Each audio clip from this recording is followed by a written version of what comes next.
Yes, you can. Call. Yes, go ahead.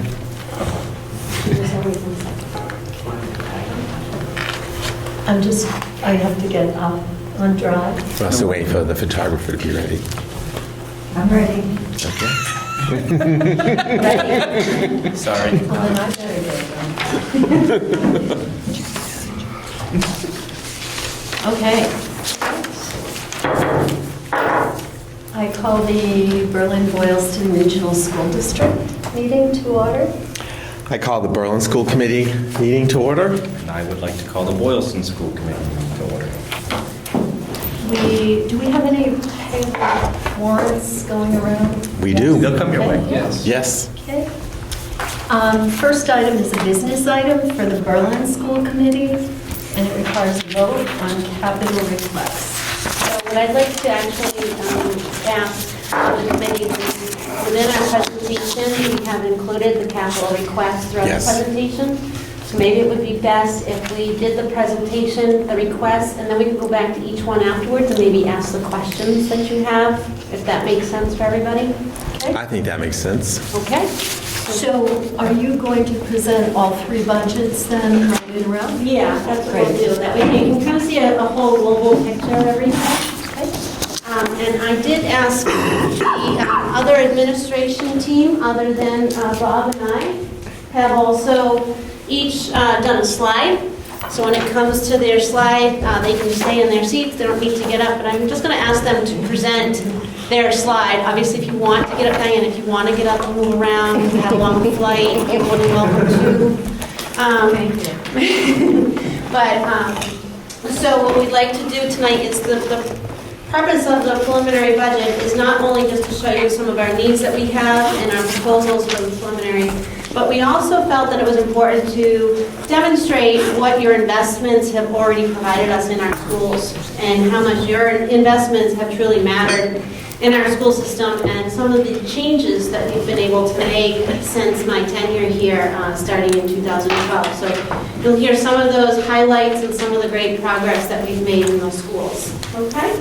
So Bob and I will begin. This always looks so much better when you print it out or you look at it on your screen, so I apologize for folks at home who might not be able to see some of that lettering. But I promise on my computer and on Google it looked great. So four main areas that we wanted to look at on the investment of the schools is our technology for one. Our school system has worked significantly on the infrastructure of our technology. At Berlin Memorial, we've been able to actually have one device for each student. Boylston Elementary has not quite gotten there yet, but we are still working on that. We have 4th and 5th grade, and a lot of that, again, is some of the investment from our Boylston Elementary Fund has really helped to donate and contribute to that. They provided, how many, Ace, do you remember? Chromebooks for BEF this year. The most recent grant, there were 26 Chromebooks and 2 cards. Yeah, so they have done an extreme, so that wasn't even in our budget of how we were able to do this. This is above and beyond. The educational fund has actually determined what our vision is and what our hope is, has met with us and has moved alongside of us in that vision, which is very helpful. At Tohoto, we again will have one device for each student in the middle school, and for FY18, what you will see is our hope in that budget planning is to move it up to 9th grade for next year. And so our class sizes between all of the schools have ranged between 14 to 25 students, and the middle school is an average of 22 to 25. Other than that, the elementary and middle schools are between 14 and 23. Focus also has been on STEM education. We have developed 2 years ago the STEM advisory group, and we've been able to work in different schools as well.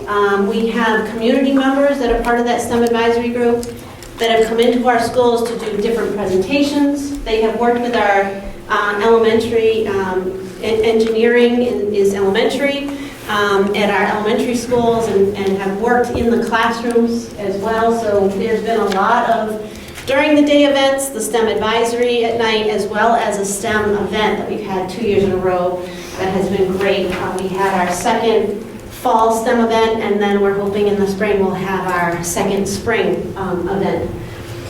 At the middle and high school, we also have been working on our science and technology and our elementary teachers as well in doing an alignment with our science and technology standards that just came out. And I've said this a couple of times, but I say it again, we really have a great appreciation for Lisa Sequeira, our department head in the science program, who has been working with the elementary schools as well as middle schools of what that alignment looks like K to 12. So we've done had a lot of progress there as well. And finally, our global education. All schools have been reviewing global citizenship and what does it mean to them. There has been, within each of the buildings, anything from, we've had some teachers actually went to China this fall. We have people that are building different relationships with our sister schools in the programs. And some of our members of our staff, along with myself, I'm on a civics task force that works with the Department of Education. And some of our staff has also been very active from the Tohoto building in working on some civics learning conferences, attending the conferences, as well as doing some training in our schools on that. So those are some of the great investments. Karen, could you please speak about the special education programs? Sure. So one of our concerns over the last few years was the high numbers of special education students in the districts and really out of proportion with the rest of the state. And one of the reasons for that is we really didn't have a lot of other supports. The special education were the only supports that we have. So the principals have worked with me and we have really tried to develop more of a tiered intervention system so that the supports are there for all students early on before they get too far behind and not waiting for them to fail and then testing them and putting them through the process. So the graphs on the side show, the green one on the bottom was 3 years ago. And you can see as they go up, the special education numbers in each school have decreased. And they're more in line with the state average at this point, which we see as a positive because we also know that all of our general ed students are getting supports. We have the tiered intervention, we have the intervention block that's happening in the schools, the lab classes at the high school and the middle school. We have a co-teaching model in the middle school right now. So some of those things have really helped to support students early on, and we've reduced our special ed numbers because of it. And Paul, can you talk about technology?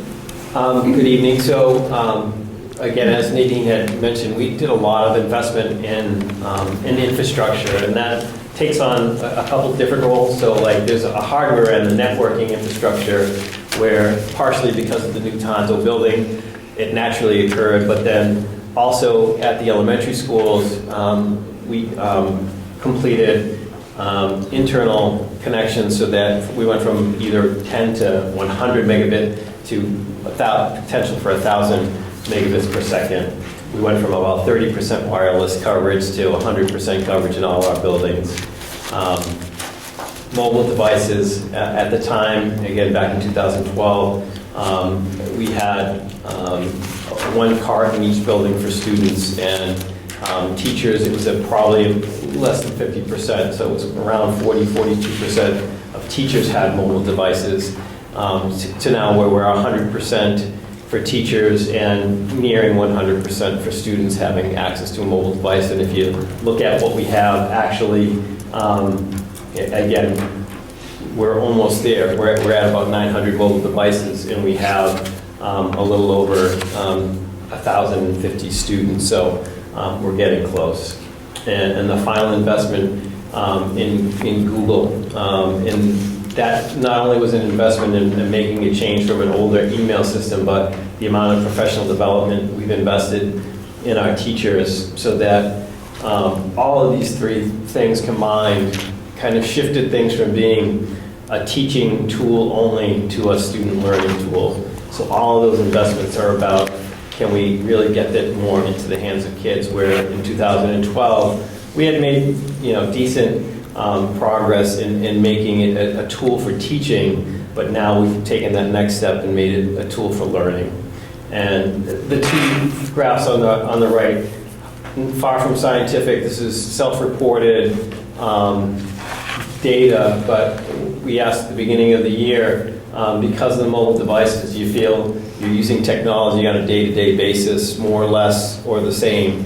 And overwhelmingly, of course, it was more. And again, I think it's because they have those mobile devices. And the same thing, the writing process is one area where significant data supports that.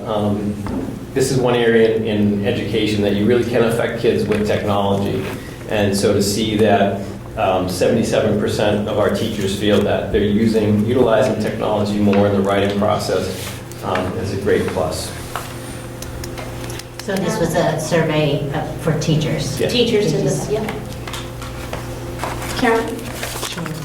3.5 years ago, the superintendent brought back this position of curriculum director and grant writer, which has enabled us to coordinate professional development in a whole different way for teachers, in a much stronger way, and focus on specific learning areas that we needed to for the state and for our own development. Paul just mentioned technology, for example, but we've done quite a bit over the years in social emotional work. We've done global studies. We've brought in online courses for the teachers, professional development full days and half-day opportunities, funded through the grants that are written, and also through teachers stepping up as teacher leaders, and which has been a tremendous asset to us. I think teachers being asked now and feeling confident and comfortable presenting to other colleagues has been a huge help to us to bring their expertise and knowledge to their colleagues. We've also had a chance to collaborate with other school districts. A few years ago, we met with Clinton, and we're starting to collaborate with some other districts who were sharing costs, which is helping to decrease the amount that it costs for outside vendors to come to us or for us to send teachers to other districts, because we're collaborating on those costs with folks like Mendon Upton and Millbury, for example, to provide quality training with them. We're doing professional book studies now online, and I think, and then higher education, we're partnering with them as well to bring in some wonderful PD for our teachers and for our students. So I think that the position, and also with the professional development, we have a professional development committee who guides us to what teachers are looking for and what teachers need each year, and we meet several times to be able to know what direction to go in. So, Thank you.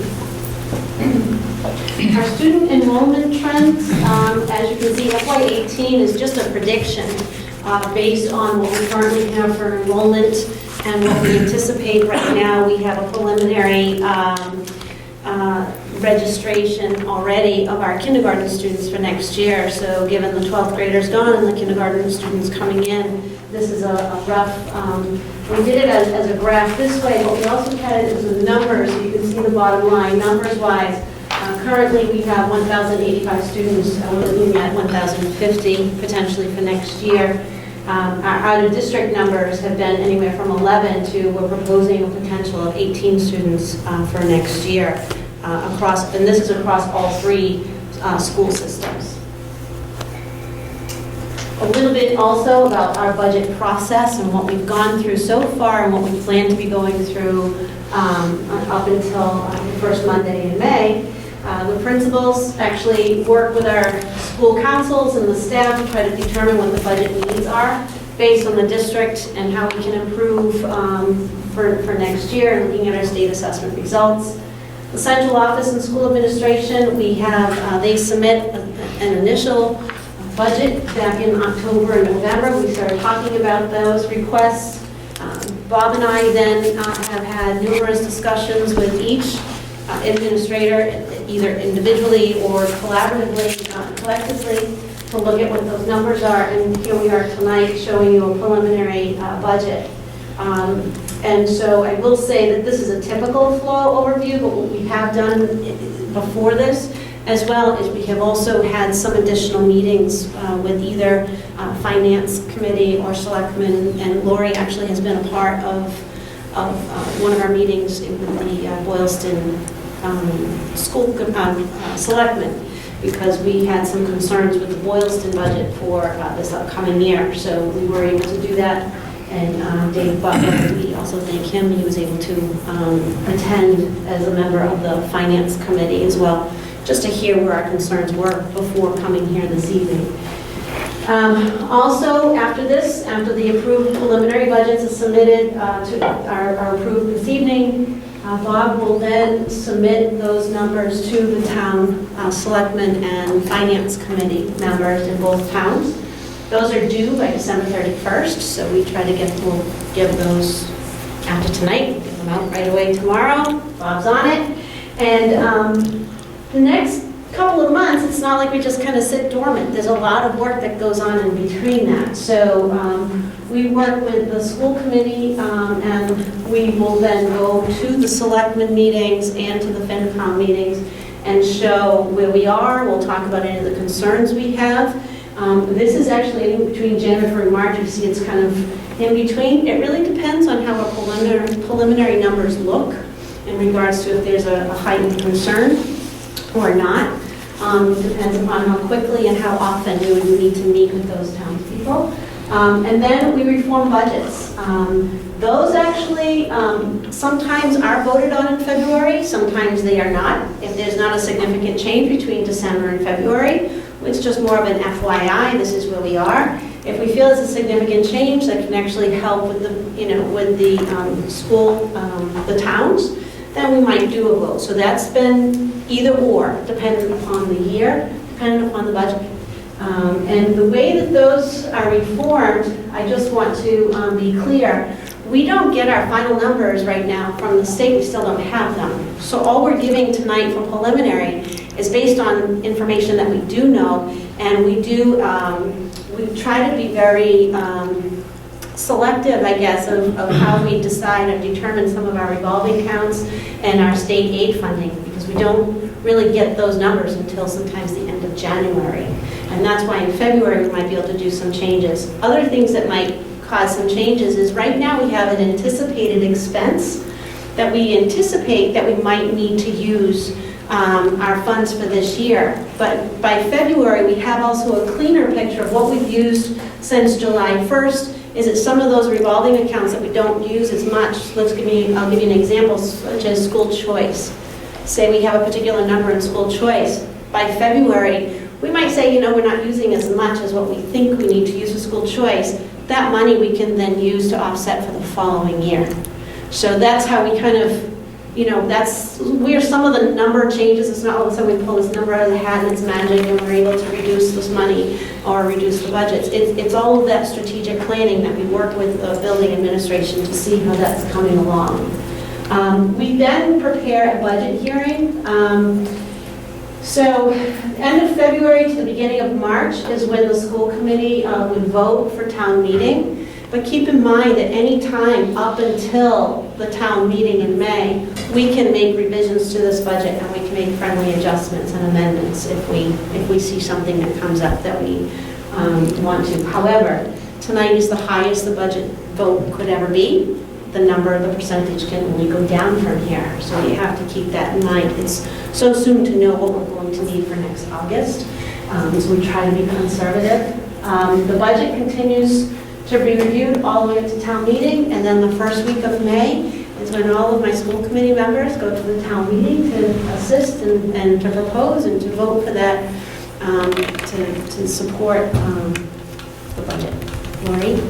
And just to comment on this process, when I started on the school committee, it was a kind of a different process. And there was a philosophical difference, I think, that had carried over from prior administrations, where the initial budget that we would be looking at tonight would be sort of elevated or exaggerated. I don't know what the right word is. It would be much higher than what we ultimately expected would be the final budget. And the town expected that from us. They didn't like it, but they expected that. And then there was a period of ratcheting it down. And the process in the last couple of years has, in my opinion, has dramatically changed.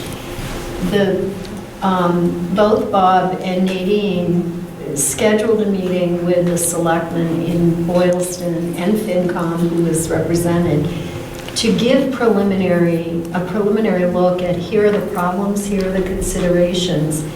And the first budget we're looking at is a realistic budget. It's not inflated, it's not, what we'd love to get if we could. It's actually the realistic, what the school district needs. So I think that's a significant difference. I also think involving the towns early is a tremendous help in gaining support for the budget. So.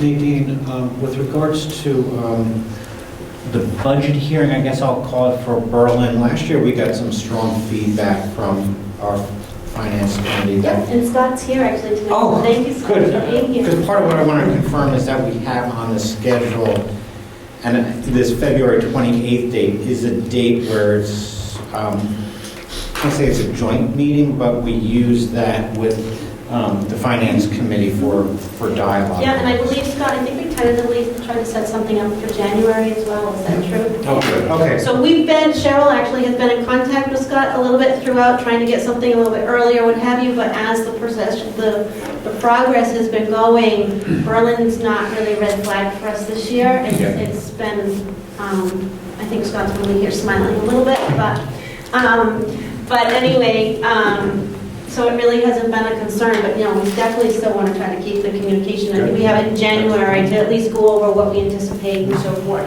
prior to February, so we know. Good, Yeah. thank you. Can I have a question too? Yes. Can you just restate again what you were talking about with the school choice money, like in February or so, how you Sure. might be able to adjust? Are you talking about school choice money in the current year that you don't think you need to spend, and Correct. therefore you can spend more the following year? Correct. Or you, okay. That's it. It's not what we think we're getting in. What I meant by that, and just for clarity, great question, is if we, let's say hypothetically, in one school system, we thought that we were going to expend $100,000 out of that fund, and by February, it looks like we only need to use $80,000 to get us through the rest of the year. That $20,000 differential, we will use for the following year's budget, and that's how I can reduce some of this budget a little bit later in preparation for the budget hearing. So, it's a way of just shifting the funds so that we can use more. Yeah, and we won't know that until, by February, you have 4 months left, so you can kind of get a feel of, and sometimes you gamble with it a little bit, but you have to, because we try to be as conservative as we can on that.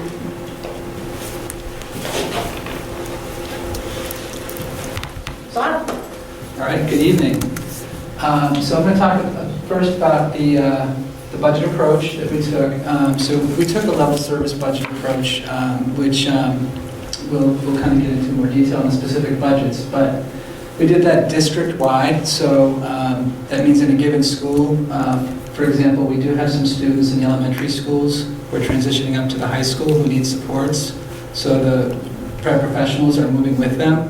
So at a school level, it might not be level staffing, level service, but at a district level it is. So I just wanted to point that out. The one exception to the level service approach, we felt like the level service approach was something we had to adhere to this year, mainly because we have some financial challenges and headwinds in Boylston, which we'll look at. The one exception we made is we are getting a little bit imbalanced in Berlin, where Berlin is a one-to-one technology in Boylston. And so we have a $10,000 investment in Boylston Elementary for technology. Other than that, it's a level service budget. As we look at the schools, each school will present the current programs and results from these investments. We don't plan to reduce any existing programs, and we've already kind of talked about the opportunities they've been able to provide, and we'll talk a little bit more about that. Some of the challenges for this year, and this is kind of a highlight before we get into school-specific issues. The utilization of revolving funds has helped us face with some of the challenges we've faced the past few years, particularly in FY17. And the extent to which we're leveraging those revolving funds is not sustainable. To the extent that we can spend a little bit less this year, there's some opportunity to do so, that'll be great, but we can't see that as a possibility at this moment. So our budget is planning for reduction in what we're using for school choice funds, and that's showing up as more expense in the general fund. That's common to all three districts, probably more so in Boylston and Tohoto, less so in Berlin, but each of the districts has that issue. Out-of-district placements in Boylston Elementary is another challenge. The cost of out-of-district placement, as you know, can be a significant expense on a $3 million budget. It's a big hit and it's hard to absorb. And we've been fairly fortunate in recent years with a very low level of expenditures for out-of-district placements, and that's changing a little bit this year as we go into next year. And we'll go into that in a little bit more detail. And that's primarily a challenge in Boylston Elementary. Healthcare expenses at the region continue to be a headwind we face. We're not alone. All school districts I talked to, I was at a professional development seminar today, and pretty much everybody said the same thing, and I've heard districts that have kind of heard very large increases beyond the levels that we're seeing. That's something we need to kind of keep paying attention to, but at this point, the cost of healthcare is increasing, and we are feeling that. The last bullet is just related to the region budget. Boylston's share, based on pupil counts from each town, is increasing slightly, so it'll get a little bit more of a piece of the region budget than it did last year. In a year where Boylston has some budget challenges, I just thought it was worth noting that.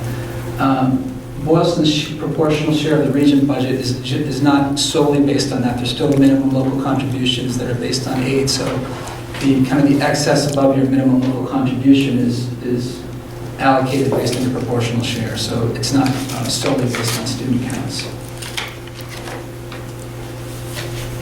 So next we're going to have Diane give some highlights about Tohoto. So I'd just like to talk about some of these highlights in programming successes that we've had here at Tohoto, due in large part to the support of the towns and the budget for the school itself. So as Paul had mentioned, because of this incredible new building and the Wi-Fi access, that we have been able to provide our students with iPad carts, which are available in all of our science labs, which include in the high school Quest diagnostic software for the high school, which in fact, when our students do attend a field trip to Harvard in their science labs, that they actually use the exact same Quest diagnostic software that we use here in our science labs. We also have the 3 computer labs, 2 PC labs, and 1 Mac lab here in Tohoto for students to use and that are readily available for not only classes but also for individual student work, as well as over the past couple of years, because of grants that have become available to us, we have been able to provide Chromebook cards in 6th, 7th, and 8th grade and all of the core academic classes. And as Nadine had stated earlier, we are looking to hopefully move that up to the 9th grade as well. The class of 2016, which graduated last year, ranked #1 in Massachusetts in English Language Arts and #6 in Massachusetts for science. And last year, 97% of our students attended college. In the fall, 2% entered the workforce and 1% joined the military. STEM Career Night, for the past 2 years, Tohoto has hosted that event, as well as an 8th grade career fair. And we began this year partnering with Science from Scientists, who moved from being located in Boston. They have now a satellite office in Worcester, and we've been working with them for about a year to begin the program, and we're happy to announce that it began at the beginning of this year. And so now our students and Laura Hubby, our 8th grade science teacher, has the ability to be able to go through labs with actual scientists who bring in their own curriculum and actually teach the students about the particular curriculum content within the science curriculum. And then we as well had 33 students who were qualified for the John and Abigail Adams Scholarship to Massachusetts State Schools. And we had 4 students commended for the 2017 National Merit Scholarship, which is this year's senior class that was presented earlier this year. And then opportunities outside the classroom. Laura Settle, our 7th grade science teacher, just returned from Shanghai with an elementary teacher. And they presented professional development for teachers in Shanghai on special education modifications and services that teachers provide. We also have the addition of our global studies program, as well as global citizenship clubs at both the middle and the high school. Last year, we had a service learning trip to the Dominican Republic as part of our global education program. We just got back last night from our Hawaii trip honoring the 75th anniversary of Pearl Harbor, as well as trips every year that we attend to Cape Cod National Seashore with the Henry Beston Society. A trip to Spain last year. We have a trip to France going out in April. And we are hoping for a trip to China in FY18.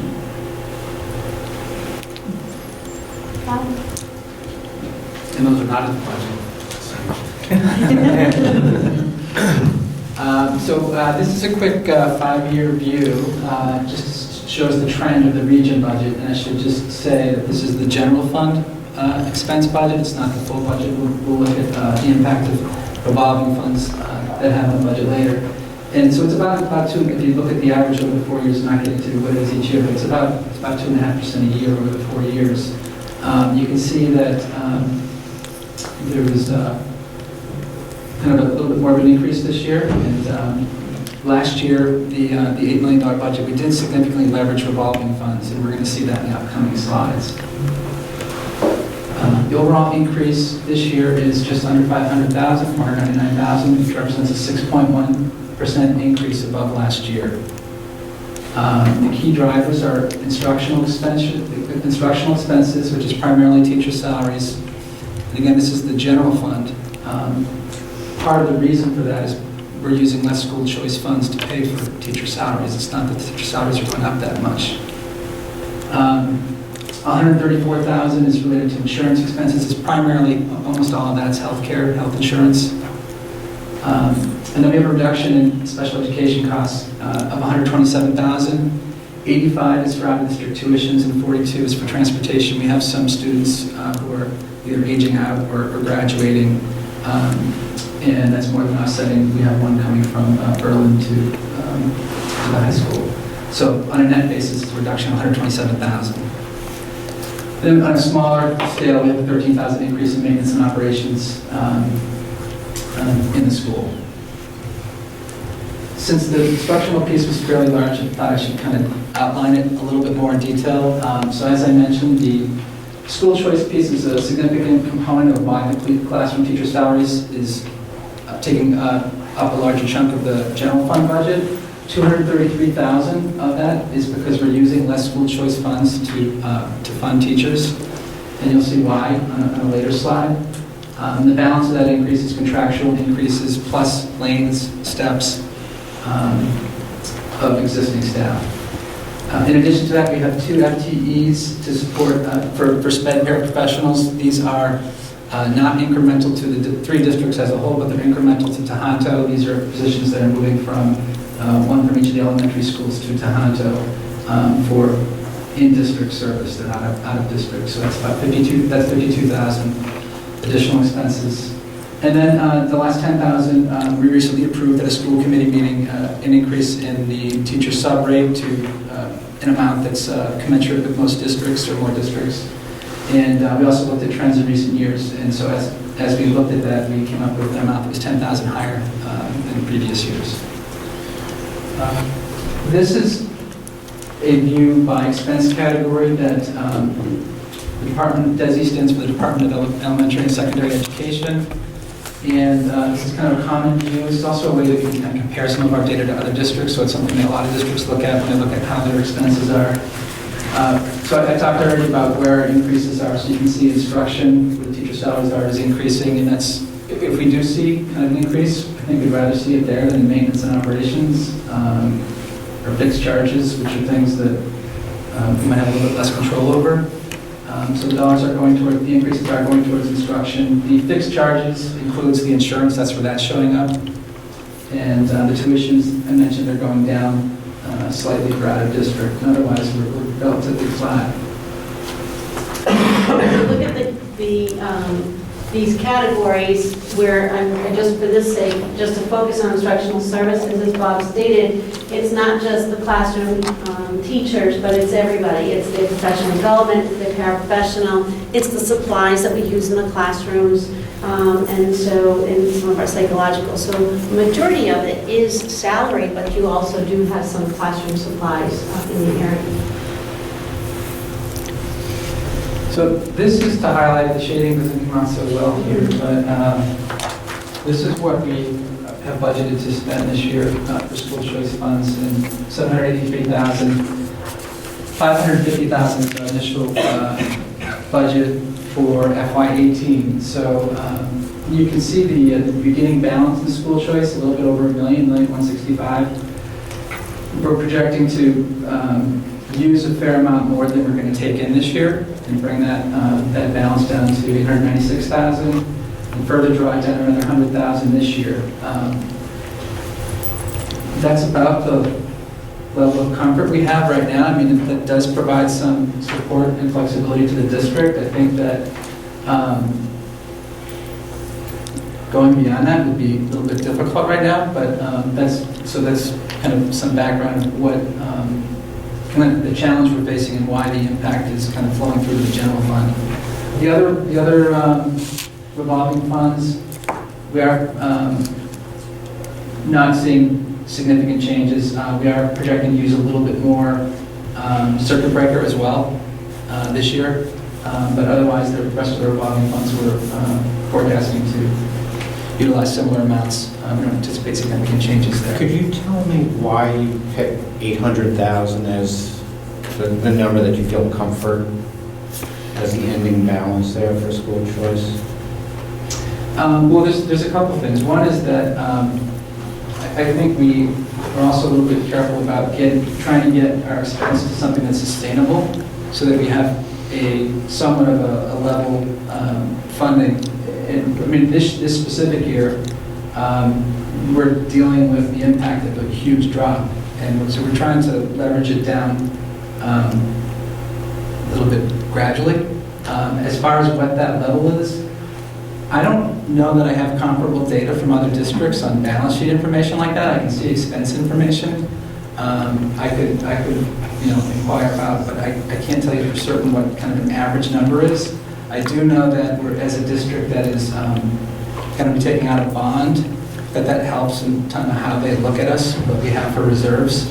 So for a year, it would be nice to have that until we could go public and get the bond, to have some reserves that make us attractive. Although I do think the Berlin and Boylston, the two towns themselves, kind of have a significant factor in how we're looked at from the bond agency. So I don't know if that completely answered your question, but I can tell you a little bit more about that too, Tom. It's also about future planning. So if you look at this current year of using, it was how much we were using, and it wasn't so much this balance that we're looking at so much, as much as what are we spending and what are we going to be able to do over time. So here we're using 100,000 more than what we anticipate coming in. So if we do that again the following year, that's going to bring it down in the following year. So I'm looking at it over a 3-year projection of getting us to the amount that we take in to the amount that we expend, and how we can do that over time.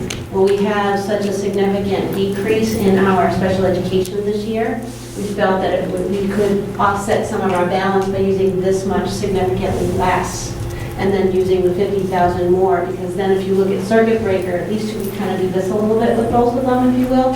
Because if you look at your beginning balance here, 320, we're going down to 236. We anticipate having to use less of that the following year. So we're only going to have, instead of 550, we're only going to have 236 to use the following year.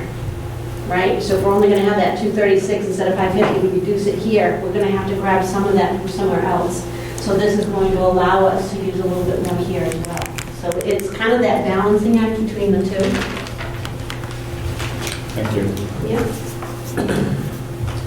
so this, I think, presents a good kind of holistic view of our budget. It's not just the general fund. If you look at our district spending as a whole for the region, it's a 3.0% increase.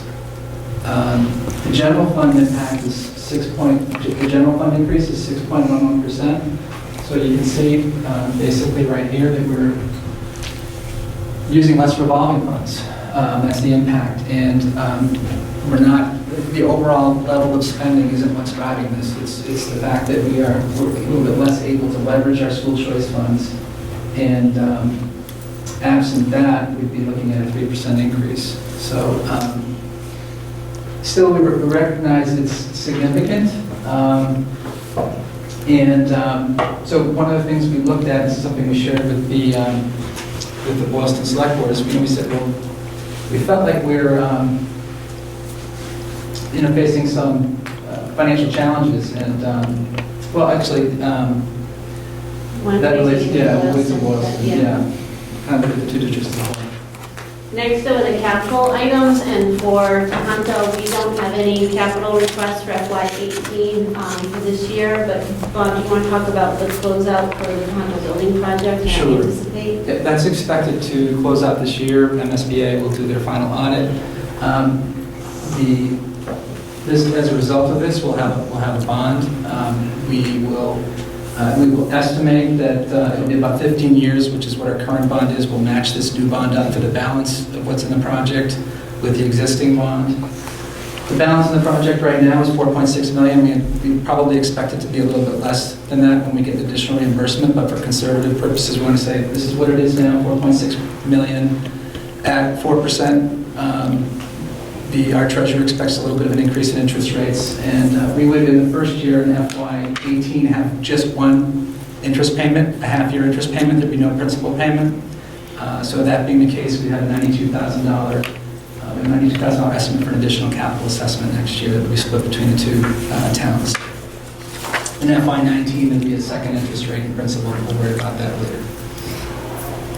And next we have Boylston Elementary School budget. Ace, if you could talk about the investments. So when we talk about investments in Boylston Elementary School, there's so much to talk about. I did try to focus on one area that we've spent a lot of time looking at in the past couple of years, especially last year when I first came, and that's talking about STEM and also its impact on science. So, to start off, we've worked really hard with the curriculum. We've brought in TCI and EIE, which is Engineering is Elementary, to provide students with more hands-on experience and work on problem-solving skills. Put science in their hands and let them figure it out. Additionally, we've spent a lot of energy in building up a maker space, thanks in no small part to Carol Costello and her grant writing process, and also Lorraine Sullivan, our school librarian, who's been kind of feeding this process along. Again, it's about giving students opportunity to explore and to learn and to create. It not only supports some of the curriculum that they're already doing, but it also enhances and allows them to move on and expand their knowledge, explore, and so forth. The other piece to our STEM and our science initiative is the parent involvement that we've been able to bring in. The PTO has been incredibly supportive, bringing in assemblies last year. They brought in a robotics assembly, and every student in the building had an opportunity to code a robot, make it move, make it do different things, and it was a phenomenal experience. I'm talking kindergartners were able to have that experience.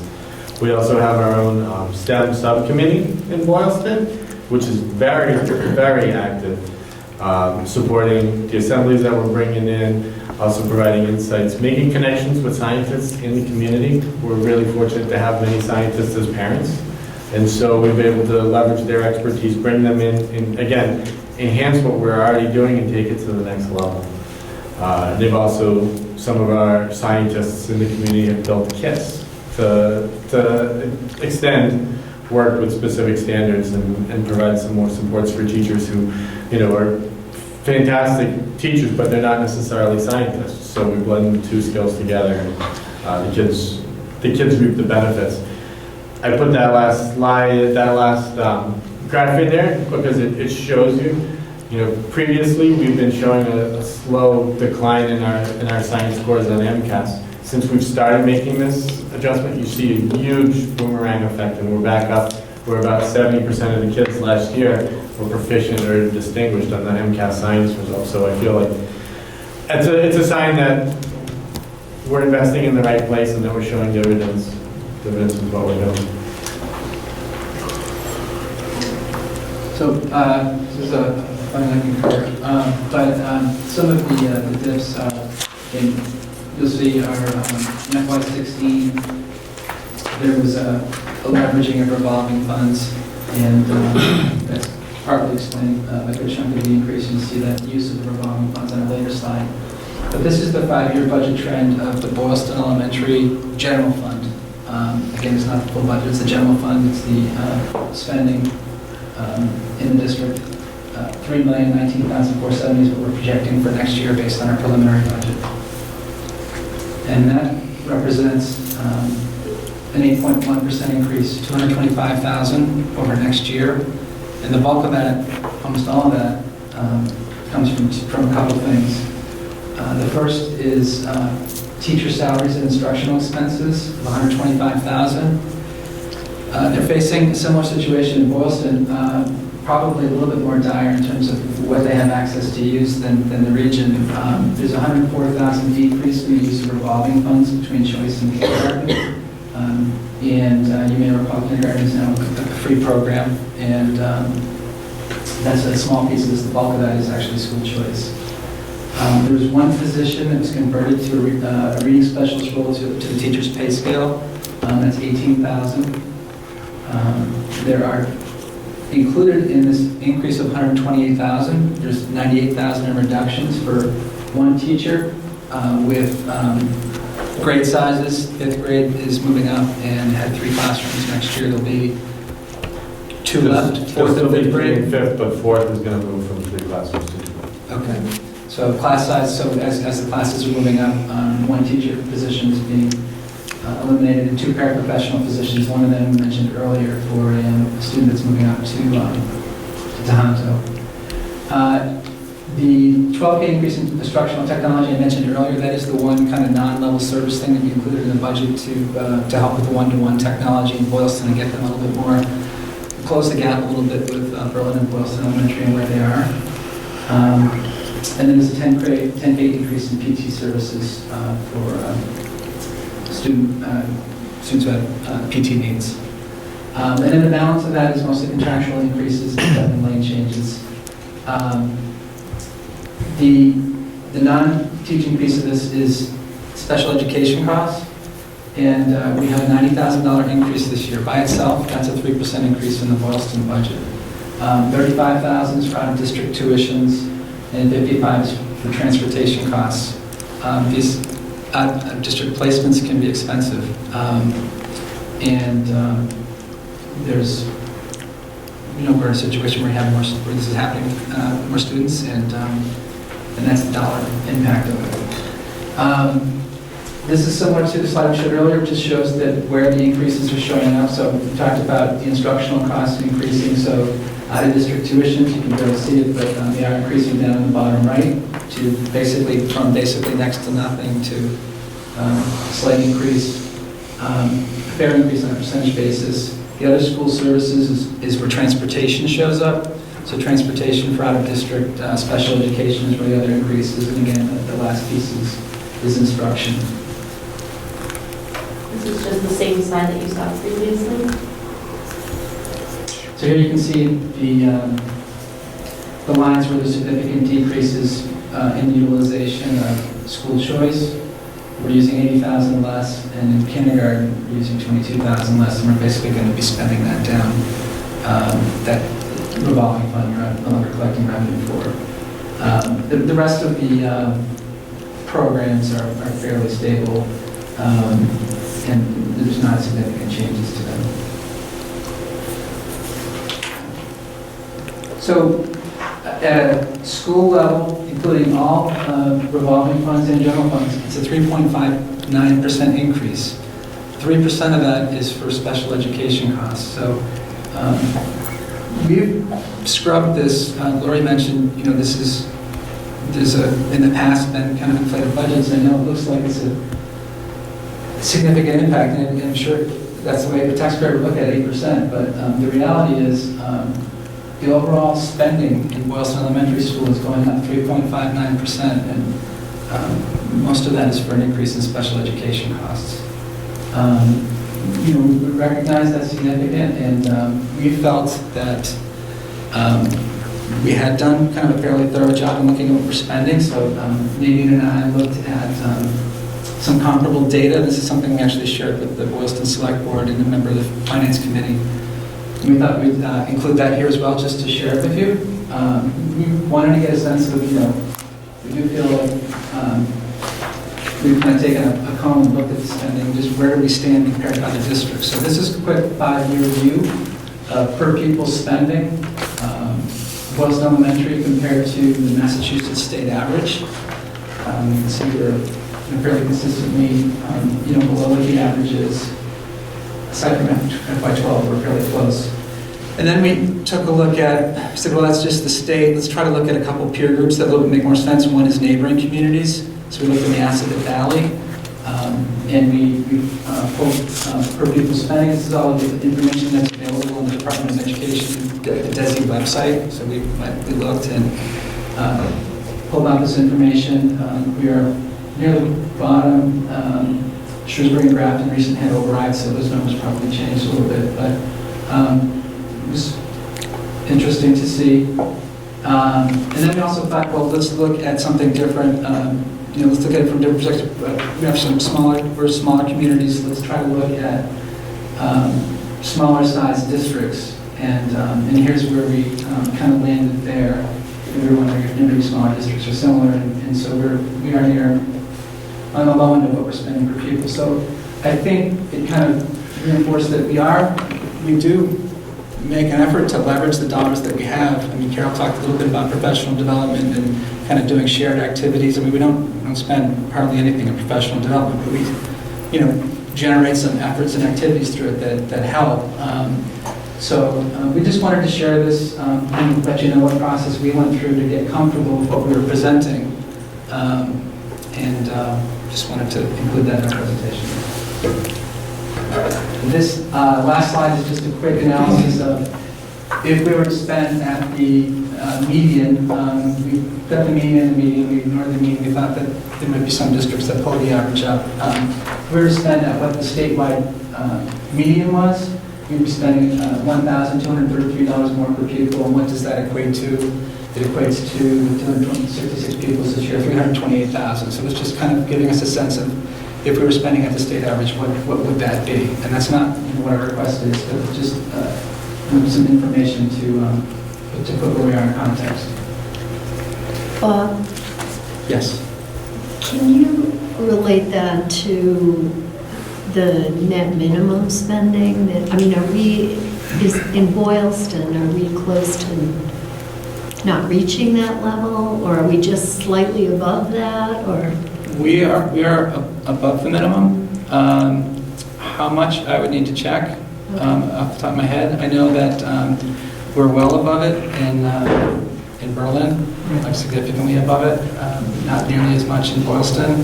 I do think, though, that there's kind of a recognition that the foundation budget doesn't fully fund most schools, and both Boylston and Berlin are not, they're looked at, I think, in terms of the formula as wealthy communities, so they don't get a ton of funding through the foundation budget, which makes it a little bit of a challenge. So, Representative Boylston Finance Committee. I guess this is all helpful information, but I guess if I take the top line, we've seen a 20% decrease in the population of over a 5-year period, and we've seen a net increase in the budget. Can you just help sort of sort through, how's that a sustainable trend where expenses are increasing while our school-age population is decreasing in elementary school?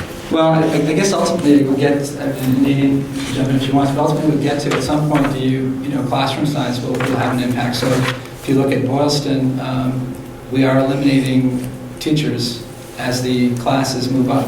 And there's class size considerations, can we go to 1 with 30 students? No, but we have grades 4 and grades 5 that have 3 classes, and as those groups move up, teaching positions will be eliminated. So, those types of steps are being taken, that have been taken for a few years. Yeah. So I think the other piece that you have to look at is the global whole, not just the general fund budget, but if you look at the, like the way Bob was talking about with the revolving accounts as well, and those other supports that we receive, that's getting less and less. So if we had, even though the student enrollment, you also have to look at the student needs of the enrollment, right? So those also contribute. So for example, in our special education, out of that 3.59%, we really would have only gone up 0.59% as a whole budget, but we have a 3% increase in our student need and special education needs. So in the last, I want to say, probably 4 years anyway, since we've been here, there has been very minimal costs for out-of-district placements or anything like that. We've kept everything in-house, and now we're starting to see a little bit of an increase there in those costs. So that's where some of your additional costs, the majority of your additional costs would come from, is to support the needs of those students as well. Lori? Just a comment too, one of the things we talked about at the select board meeting and with Dave Butler is the fact that we benefited for a number of years from using a big piece of the school choice revolving account. And in a sense, that was saving the town money during those years. And it's almost like it's come time to pay for that because the revolving account can't sustain that anymore. So what's happening is not so much that there's this huge increase of spending, it's that the town's responsibility for that budget is increasing. Does that make sense? And am I right in saying? Yeah, and we'll get into the minutia as we go through the budget process. Right. I do think it was the ratio of the amount of spend to the amount of budget. I think this is a question around what's the right number, like the stabilization budget for the overall town. And actually the ratio is going up, not down. FY18 to FY17, right? So you're spending, give or take 800,000, and you maintain an $800,000 balance in 17. This year, you're actually going to like a 1.5 ratio. And so net, this margin of safety is actually increasing, not decreasing. So you could almost say we could, sort of stay level on that. So we'll get into all of that as we go along. We can talk about it as we go along, for sure. Again, this is the highest budget that we can propose. We're trying to be also the most realistic, rather than throwing it out here at a 15% and we walk away. We're trying to be as real to the numbers as we can with what we know that we currently have. And the only way those numbers could really change to decrease the budget is in February, once we can see a little bit more, what are those contributions going to bring from the state and that we're using currently. One other thing on that too is that these are one school districts, so we have a certain amount of, no matter how many students are in the school, there's certain costs that are going to be pretty hard to impact and bring down, especially if you're on a per student basis. They're going to go up if you have less students. So that is one challenge. I mean, if you're in a 10-school district, there'd be 9 schools if that type of thing happened. So. Can I ask a question related to that, sort of? Yeah. So, and talking about circuit breaker too, so if you had this new student come in with a high cost, you have to absorb that cost the first year because you don't get your circuit breaker until the following year. So when you are in this single district, so next year Boylston's budget will have that money allocated and you wouldn't see that same increase. And again, that was making me think about regionalization. When you had the 3 different schools in one district, and you have someone graduating out into Tohoto and someone coming in Boylston, that levels you automatically. Whereas with the separate school, you have to take that hit that first year. Right, there's a certain amount, just randomness to where that will land, that cost. So this is just a quick summary of the increases in teacher salaries. And So I should just explain the difference in the columns. So we can kind of ignore these two to start with. This is the impact in the budget. If we look at all the teachers that are in the budget in FY17 and those same teachers, what the weighted average increase is, budget impact for those teachers in the three budgets. So Boston Elementary, the same group of teachers, their increases is 4.7, Berlin 4.3, 4.6. So the purpose of this is just to highlight it's not a 2% increase. It's you know, people hear the 2% contractual increase. And this is also their career development. I mean, somebody comes in as a teacher and they kind of move up, and this is their career progression. So built into the salary scales are steps and lanes and progressions they can make by doing professional development. So we just want to highlight that there might be a misconception that it's only 2% a year. It is more than that. And that's something we work to manage as well. Teachers who are at the high end of the scale are at the maxed out and getting 2%, but we do want to highlight that. These numbers are specific to a given teacher. We took an average teacher where what the impact is to that one teacher. The reason these are lower than these is because the teachers at the top of the scale make more, and then they're at the top of the scale, they're getting 2%, so they're bringing the average down. So we just wanted to highlight that. The capital request at Boylston Elementary School, again, we're just showing you where some of our concerns are, where our needs are for the building. The boiler equipment replacement, we're going to need about $15,000 for that boiler equipment. And this is, there are sections of this boiler that we have been trying to absorb within our budget already. Different areas, there's, I can go on and on about it because you've been in the room, but there's different sections in the boiler that we've been trying to replace, and those have been $2,000 a piece, but we're finally at a point that some of the pieces in the boiler, it's actually $15,000. That boiler is almost 20 years old, so we need to be starting to think proactively about that boiler and trying to maintain that. Berlin last year, 4 years ago now, I think, 3 years ago, 4 years ago? Gosh, time flies. We actually had to purchase a new boiler, and that boiler cost $150,000. So we have to be, we're trying to be proactive in fixing some of those to do, to maintain the boiler that we currently have. Also, the walk-in cooler and freezer in the cafeteria needs to be repaired, and that's about a $10,000 cost. The window sealing, if you go around all the buildings, and we started doing this in Berlin this past year, which has made a significant difference, is the ceilings all around the windows need to be repaired. And so it's significant, so we figured we would do this over three phases rather than just one, all in one lump sum. Repairs to the dishwasher, we're having issues with our dishwasher. That accounts for not just one repair, but also the labor to fix the dishwasher as well. And then in our school zone, there's flashing lamp posts for the school zone, and they have not been working.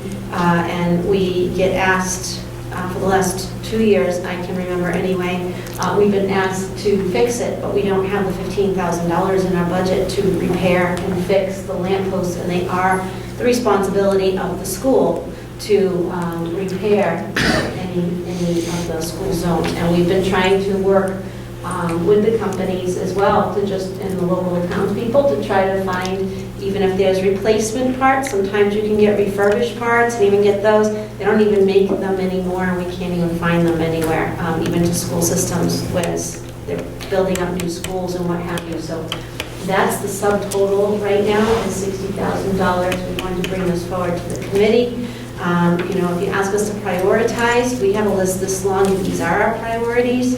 But that's going to be up to the school committee in regards to whether you want to approve these. We have to submit these by the end of December, so tonight we would have to make a vote. And what we've done in the past in other situations in Berlin, for example, is we've done the vote to do this, and then as the year's gone on, if we find grants or other funds or what have you that can actually support them, at least we have them in there at the town warrant, but you can make a friendly amendment anytime between now and May to say that we don't need that in the, that can be overlooked at the meeting, but at least you have them and they're there. So we are continuously trying to find, there was another item on here that was just under 10,000, and I just told Bob to take that out, that we're going to try to do that on our own.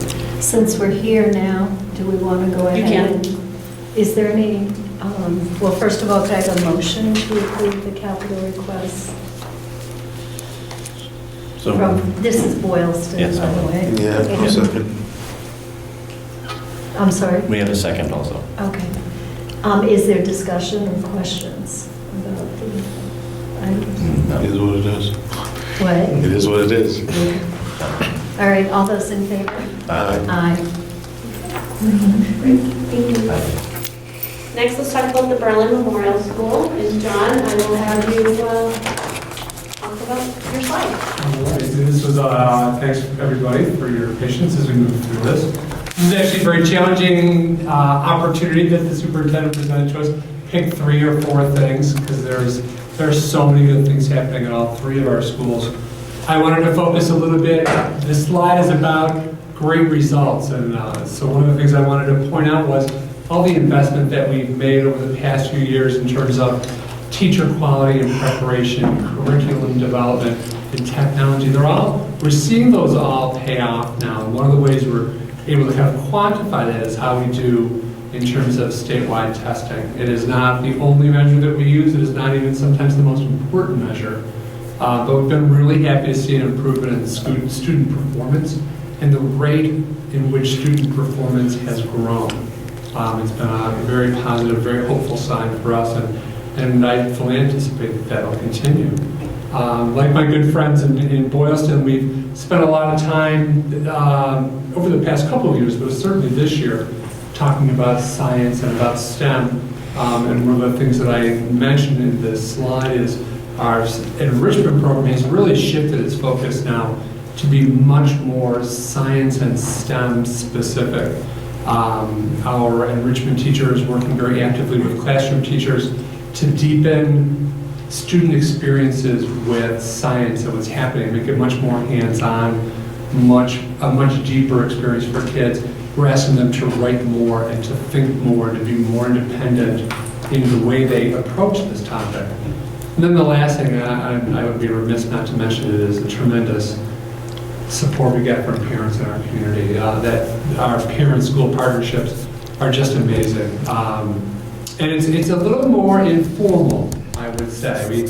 We have a very active group of parents who kind of just take the ball and run with it. And one of the examples that I use, and I'm still amazed by it, is the makerspace that we have at Berlin Memorial, which was really something that parents took the ball and ran with. It was very important to the community.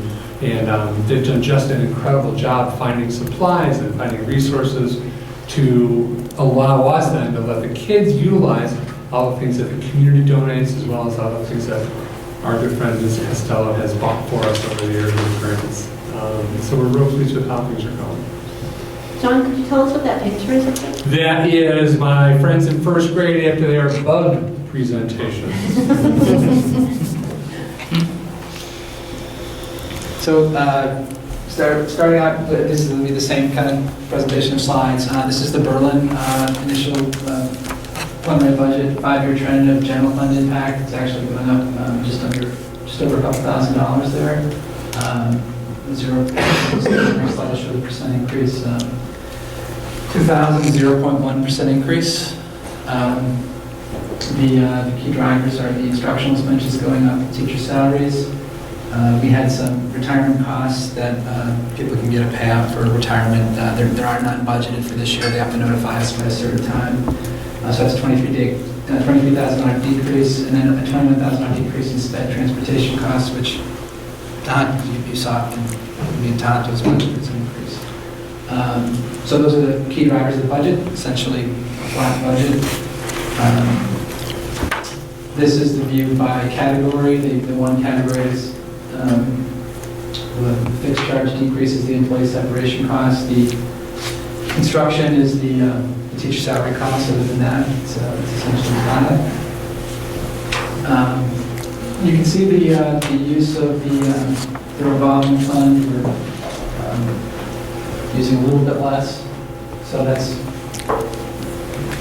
even with using a little bit less, it's a 0.1% increase. Other than that, the revolving funds are fairly consistent, so they're not quite they're similar trend, we're a little bit of a decrease in utilization of the revolving fund, particularly school choice, but to a lesser extent than in Boylston and the region.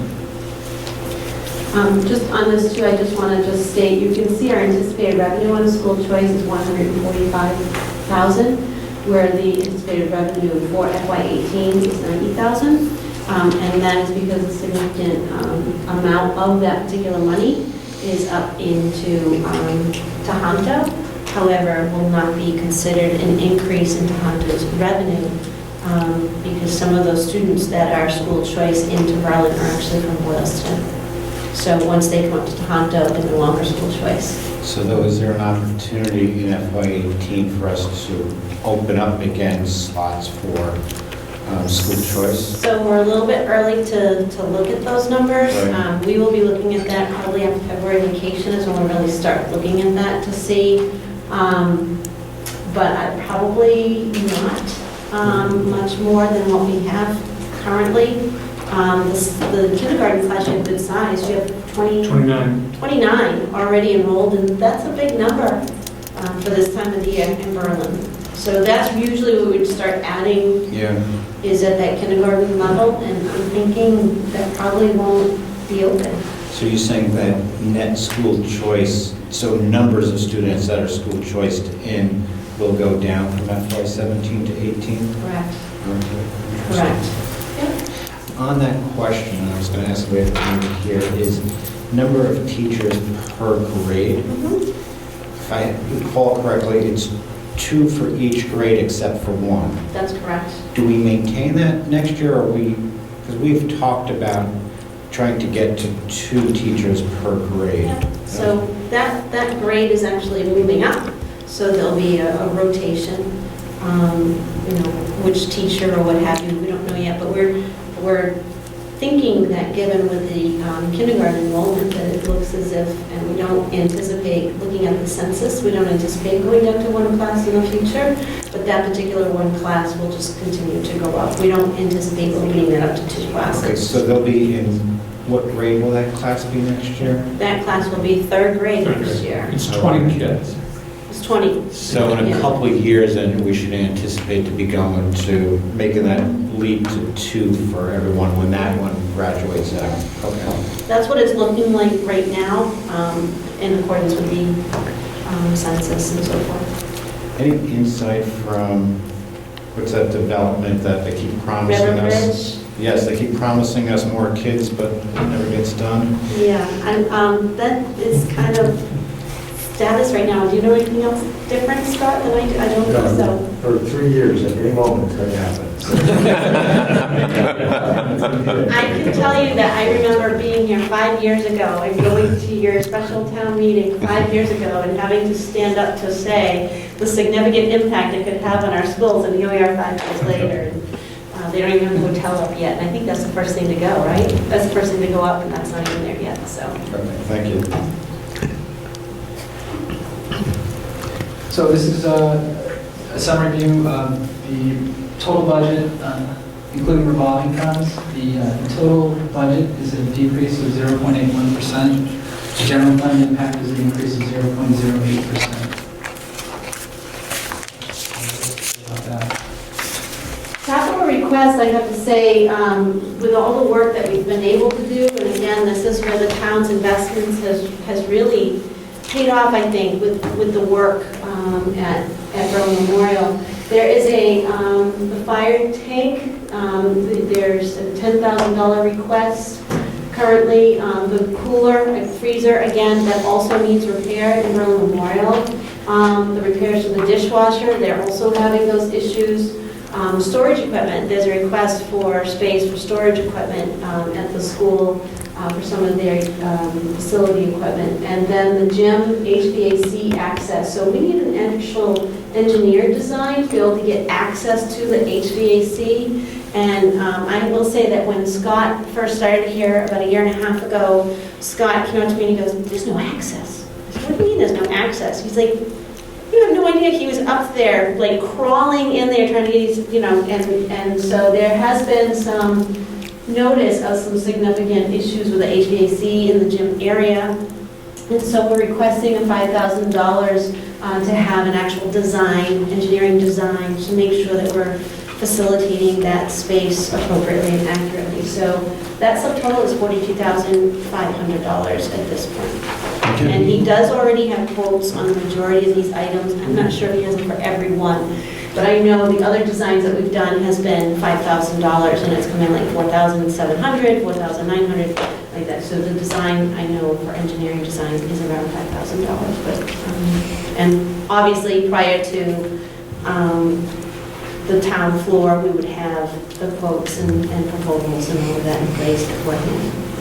So you have quotes on all of these? For most of them, we do. Do we need to vote on these tonight? I just feel Yes, like because this is your last meeting, and they have to be submitted on December 31st. they do. Yep. Your town accountant.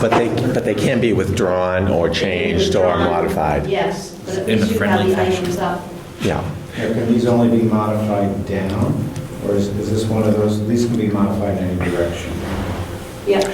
Okay, so Berlin committee members, does someone want to make a motion regarding the capital requests? I'll make that motion. All right, Angela made the motion. I second it. All right, thank you, Tom. Any more discussion? Can I ask questions per usual? Yes, Angela. So the freezer and the dishwasher are probably as old as the building, right? Yes. 99, I think.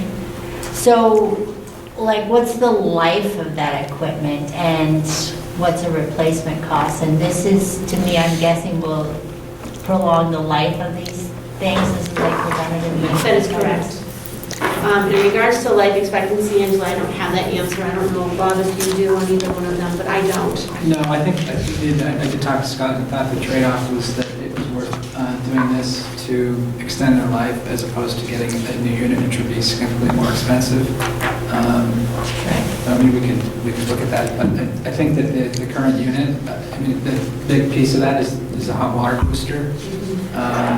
And then also a water filter would probably be helpful, particularly in Berlin with the hard water. It's contributing to some of the issues with the dishwasher. So I think that the replacement would be a more cost-effective route than the repair would be more cost-effective than replacement.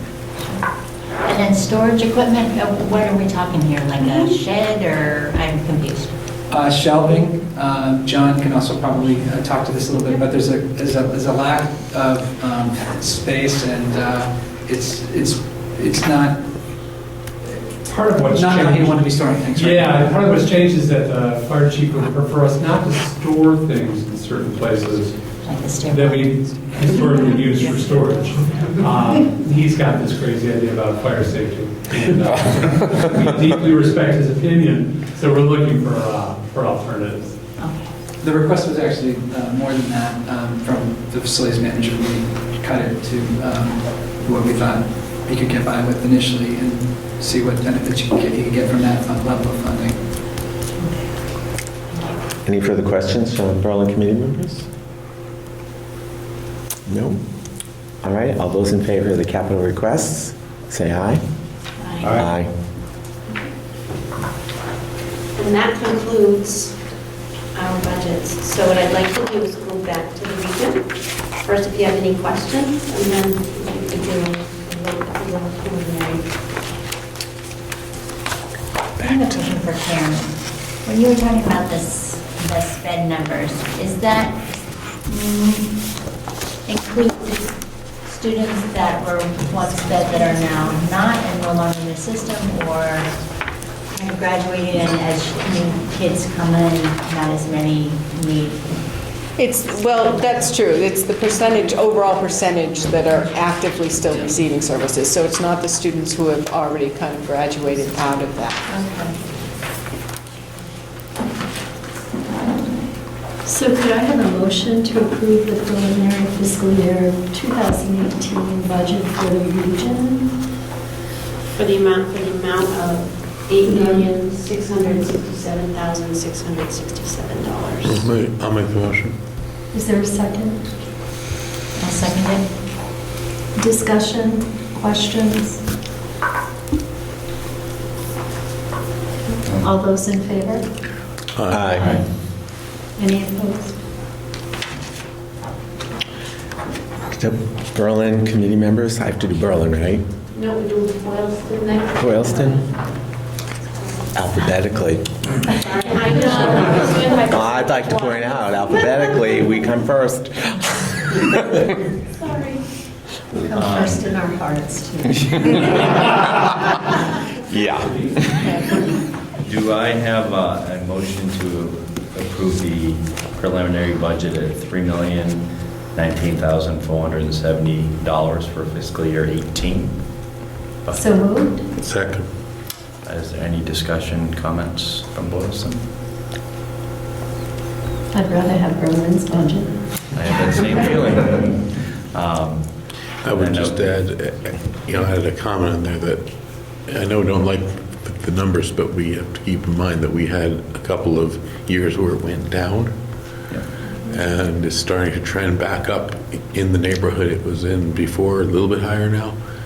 And we know where that increase is coming from. And so I don't think we're proposing something that's out of line with our needs. It's just we don't have the money in the revolving funds that we did, and we have to support special ed costs. So it is what it is. Thank you. I will say the selectmen provided some encouraging words when we met with them about revenue on the horizon that could ease some pressures financially for Boylston. Because I feel like we've been holding our breaths for a while. Well, I think we've been using, and I haven't been here for long enough, but the revolving funds for a long period to try to keep us afloat, right? And at some point, It's not we can't sustainable. keep going in that direction. And couple that with a special ed change, it's where we are. So with that being said, all those in favor? Aye. Anybody? And I do want to say too, a thank you to Boylston Selectmen for meeting with me that morning, and Ace was there, Diane was there, Lori was there with us as well, and I think it's just, they understood, and I really appreciate that their candidness, saying it's going to be a difficult couple of years, but we see some positive in the future, and we have to get through it. And I think they were appreciative. I think, Lori, you've heard some comments after the fact too. I mean, I think they were appreciative, and that appreciation is reciprocated because, we know how difficult this is, and we're trying to do the best we can, but we do have to start thinking a little bit. I think Lori did a great job as well as stating to them that, we've been able to support less than the average in the state average. We've been able to support that, but now we're kind of getting to that tipping point. We have a great school system, and we have great schools, and we want to keep that positive in alignment, and we appreciate it.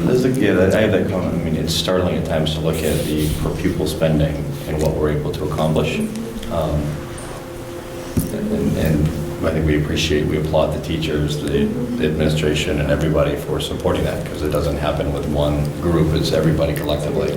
And the students, right? The students have to be pushed and take the initiative to work hard at it. And I want to thank Bob too for, first go through here, right? In our district, and getting up to speed as quick. I feel like we haven't missed a step, if not even better, just moving forward. So really appreciate and applaud that. Thank you. So do we have a Berlin School Committee member who wants to make a motion regarding the preliminary budget? I'll make a motion that we approve the $2,869,867. I second that. Okay, we have a motion and a second. Any further discussion? I would just like to take an opportunity to compliment the administrative team on this evening's presentation in whole. You've been very clear, concise, and very thoughtful, and I appreciate that. Berlin members, all in favor, say aye. Aye. Thank you very much. I think now is the time for your annual report, I think. So I think Berlin's first on the list. You're first now. All right, yeah, now I'm And first. I'm abstaining. Yeah, now I'm first. I confess I submitted my report at the last minute, so I don't know if you've had a chance to read it or not. It was in Google, what, about 3 o'clock? Mine was probably there about an hour before that. Mine's not there. Mine's not there, so mine's to be So, tomorrow. Room Did for... either of you have a chance to read it? No, but I'm sure it's wonderful. Honesty's the best policy. Well, it was modeled after Tom's last year and yours the year before, Angela, so of course it was wonderful.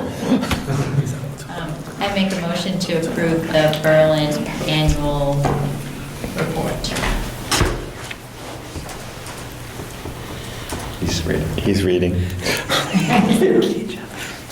He's not sure if he wants to. Okay. I guess it's just the regionalization piece.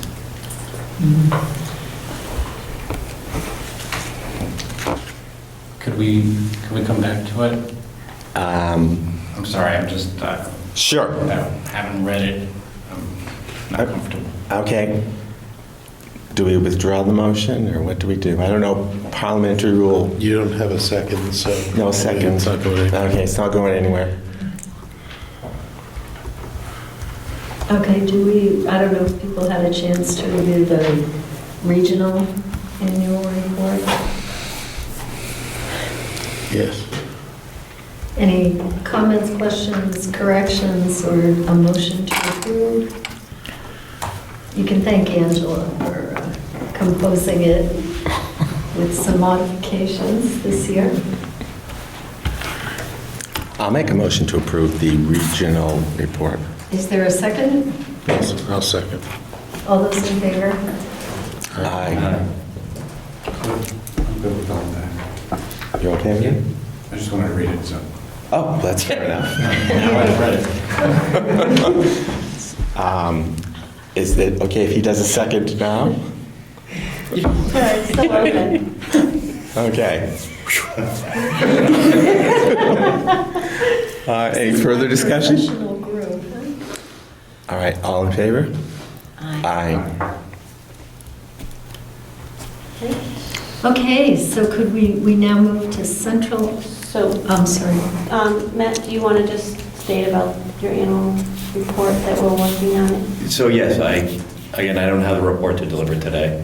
I wanted to go through it more thoroughly. I thought I was going to breeze through it and post it also today, and I did not feel comfortable posting. So, meeting actually in the morning with Nadine to sort of finalize my comments, so our first draft through. So, how will we follow through with setting up a secondary time for us to vote? Because I know that it's due in January. So we'll just do it at the January meeting. Fine.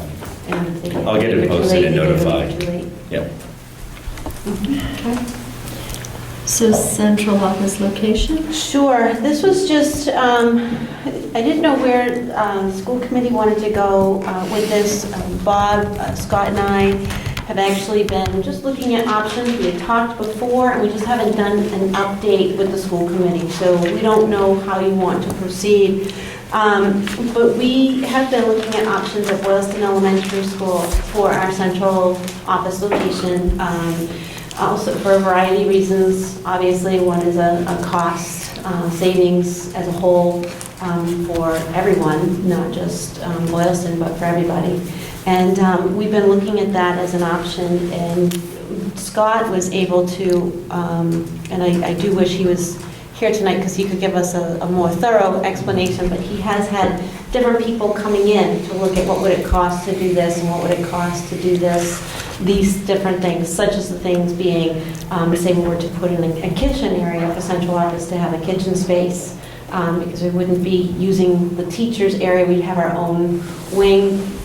Eventually, what we were talking about, what we could do is start preparing it. It would probably be like a 3-year process, because financially there's some finances that we'd have to look at for that. The majority of the cost for that would come out of the region because it's preparing for central office.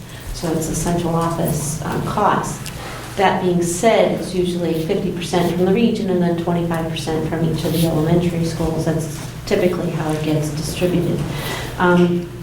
So some of the costs would be like a kitchen area. We could use one of the areas and then start preparing that a little bit as we have some funds that we can, if we say, well, we've got 3,000 here or 2,000 here, maybe we can start doing it that way.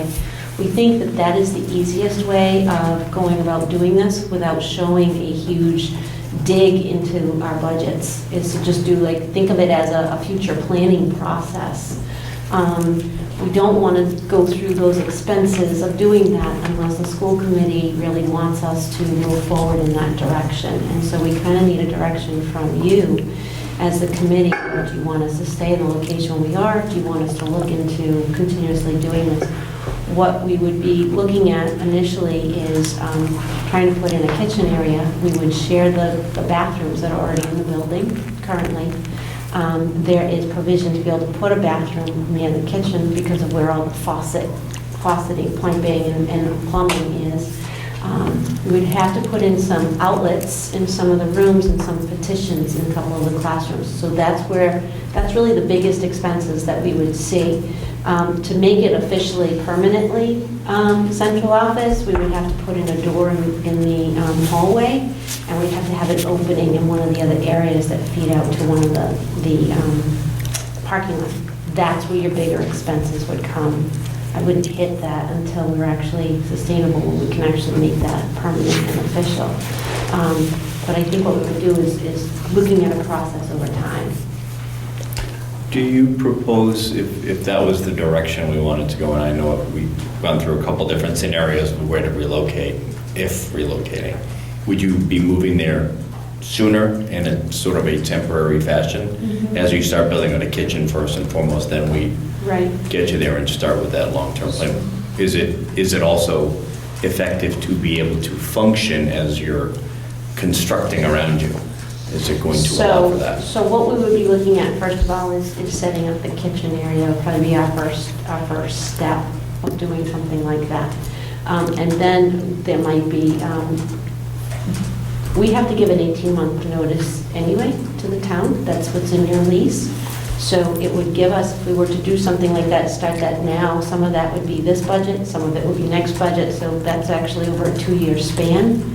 We would be 2/3 of the way there before that 18 months is up. So we would prioritize where those petitions need to be for privacy or for what have you. I mean, in worst case scenario, and this is not something that any of us really want to fall back on, but in a worst case scenario, if I needed an office for privacy and for confidentiality, I could end up using, the conference room that's in the school, but that's used often for special ed meetings or consultation meetings or team meetings, but there's other space option that we could as a temporary fix until the rooms are ideally situated as a central office location.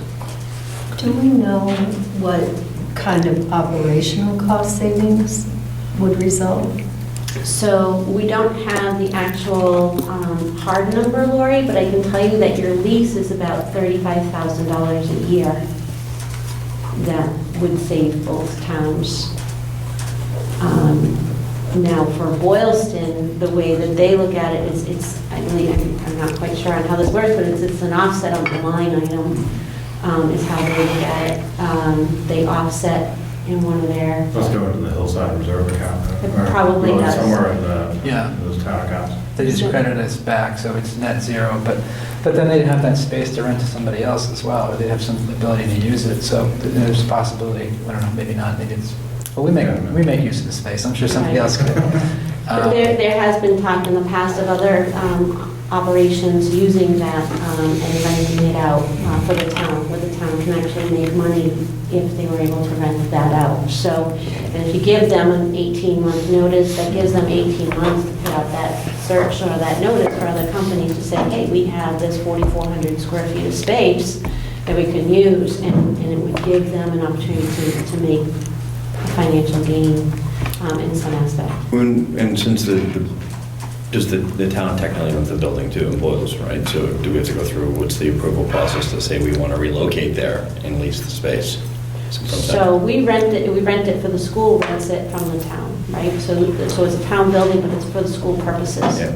So there's nothing different, just like when you had Case, and Larry, you were on the board when Case had used it, and that was the school's decision. The school committee made that decision of renting out that space, and that helped to offset some of the financial costs for the school as well. So Case Collaborative, was it Case or was it Assabet? Assabet. Assabet, thank you. Assabet used it, a couple of the rooms. And so that's really up to the school committee to make that decision on that space and how it's to be utilized. However, the other piece is that a portion of the building would be utilized by central office.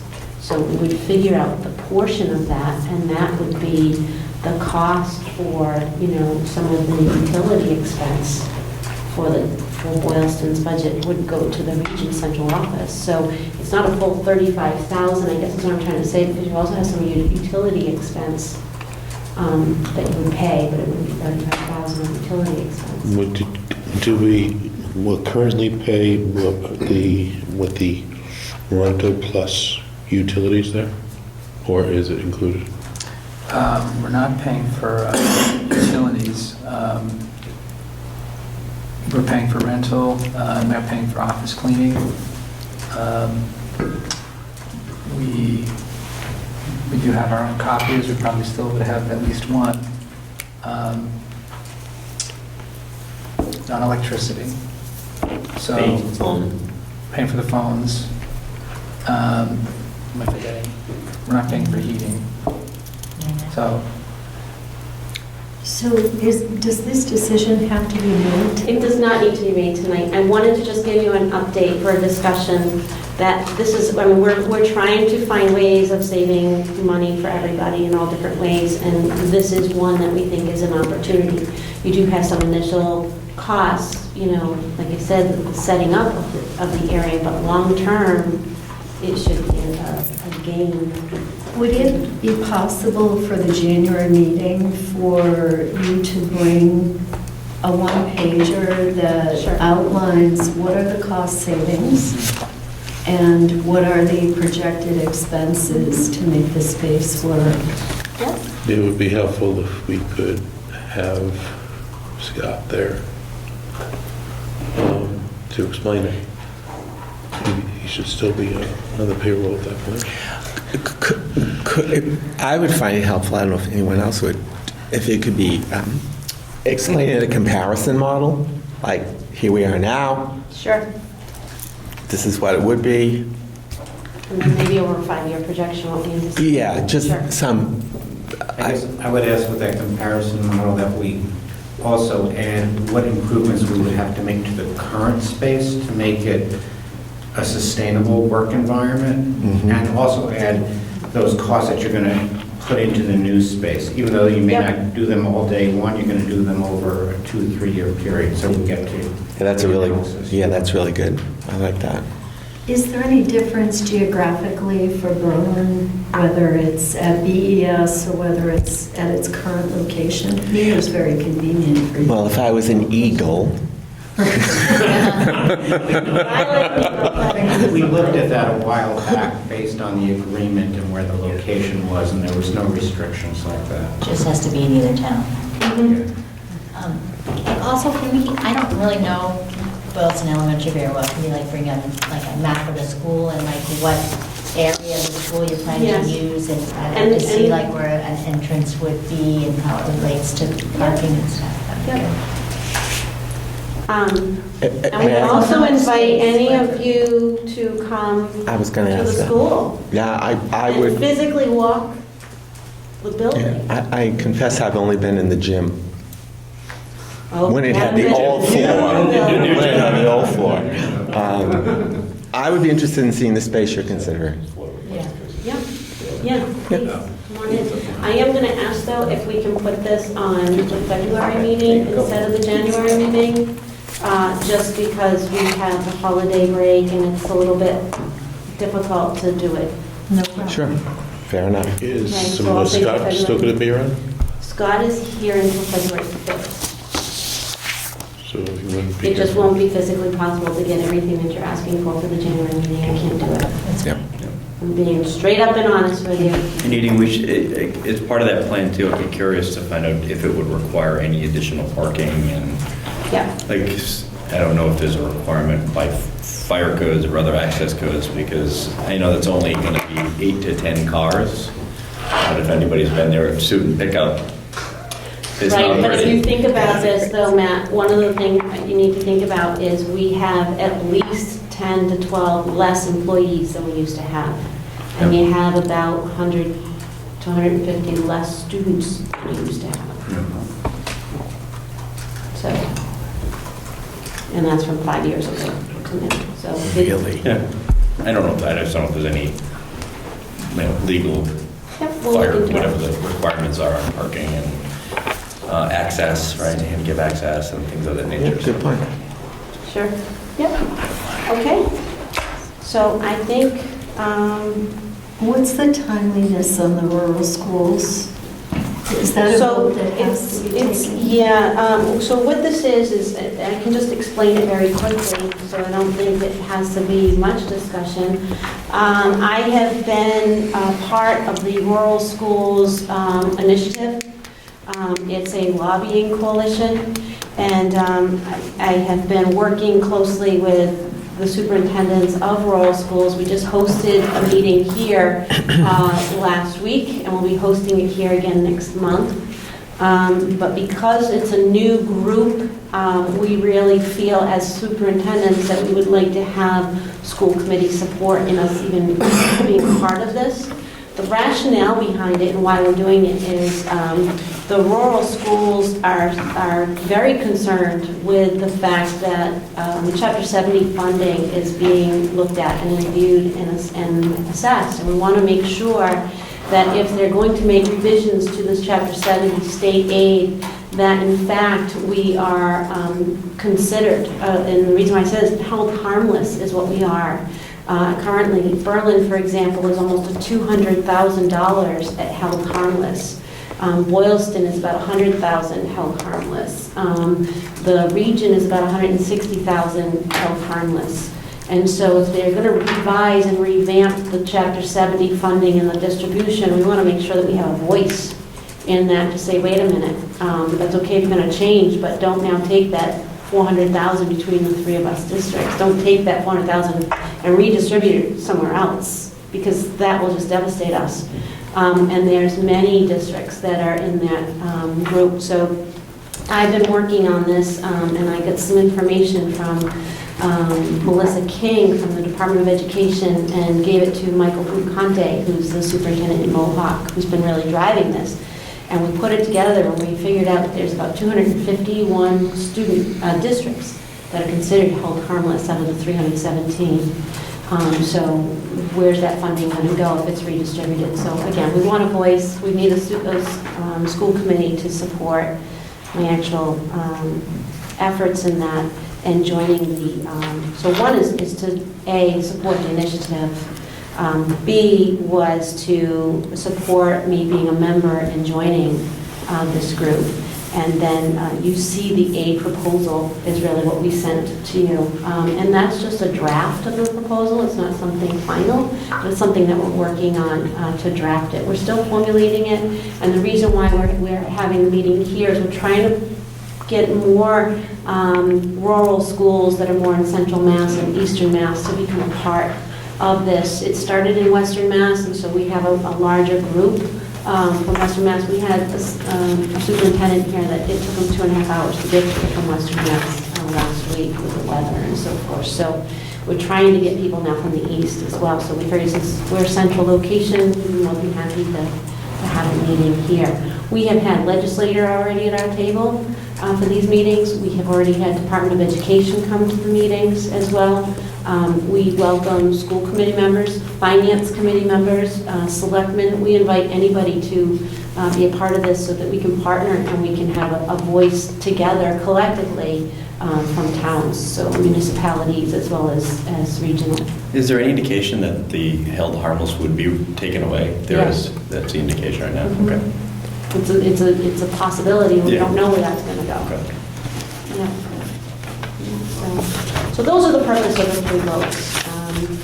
So I don't know if we could, I would like to do this for all 3, because all 3 of you, we are identifying, all 3 districts we're identifying as a rural school. Now, Berlin and Tohoto received the rural school funding grant, which has been slowly decreasing, and last year we were told that this year will be the last year that we could potentially receive that funding. So we were told that for 2 years now. So we're kind of having a voice. We're hoping that this voice is, oh, we can't take that funding away from them. We're kind of hoping it has that type of an impact. Boylston does not, simply because of the location of the school.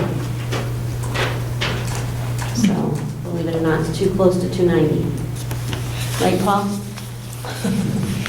We've been talking I just about think this. it's and something trying- that's more, it's where the physical building is as lot of opposed it. to the town. Right, exactly. That's only like one factor to it. You have to hit all the criteria, and it was just only one that we didn't hit. So why would Boylston be voting? Because we are still able to identify, even though you don't get rural school funding, we are still identifying it as a rural school. Like a Rural like a tier town. 1, or be like, there's like a tiered structure. on Okay, the so So- for the region, could we have a motion to support the Mass Rural Schools Initiative? Actually, do all 3. Okay, why don't we do all 3? Support the initiative, join the coalition, and support the school aid proposal. For the region, could I have a motion? I'll make that motion. Could I have a Second. Is there any discussion? All those in favor? Aye. For the Go ahead. Boylston School Committee, I would like to make a motion to, well, Lori had said it. Yeah. To support the coalition. Support, join, support. Support, to join the coalition to support, I think it was a Nadine participation in it. And to support the school aid proposal. Yes. Do I have a motion? Second, motion. Thank you. Second. Second. Is there any discussion? Boylston. All those in favor? Aye. Aye. For the Berlin Committee, do I have a motion to support the Massachusetts Rural Schools Initiative, join the Massachusetts Rural Schools Coalition, and support the Massachusetts Rural School Aid Proposal? So moved. I second. I have a question of an ED.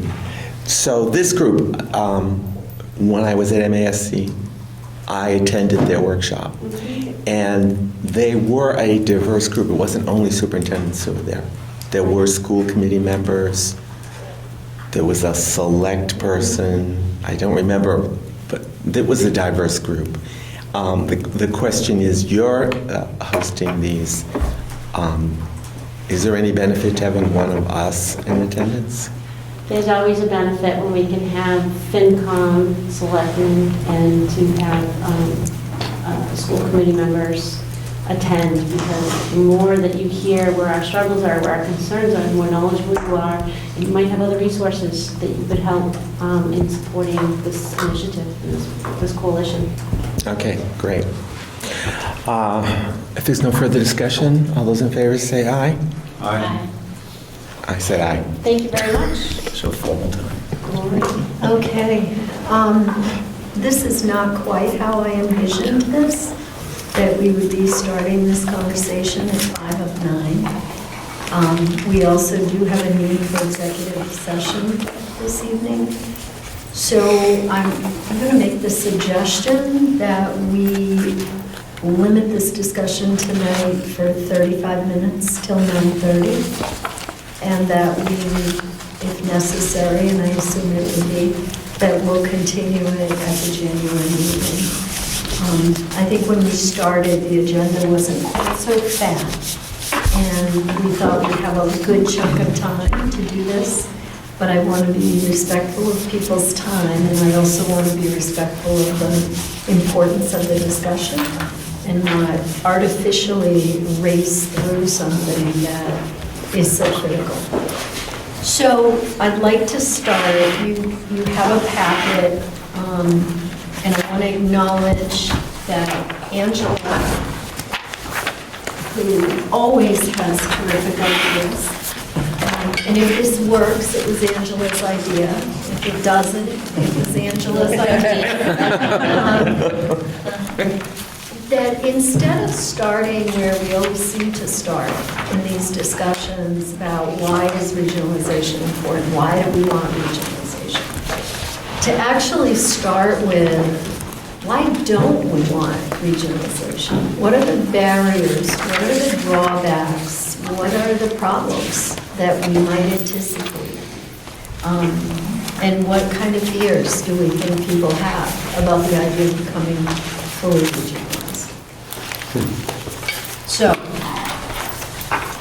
usually people can do this part much easier than other parts.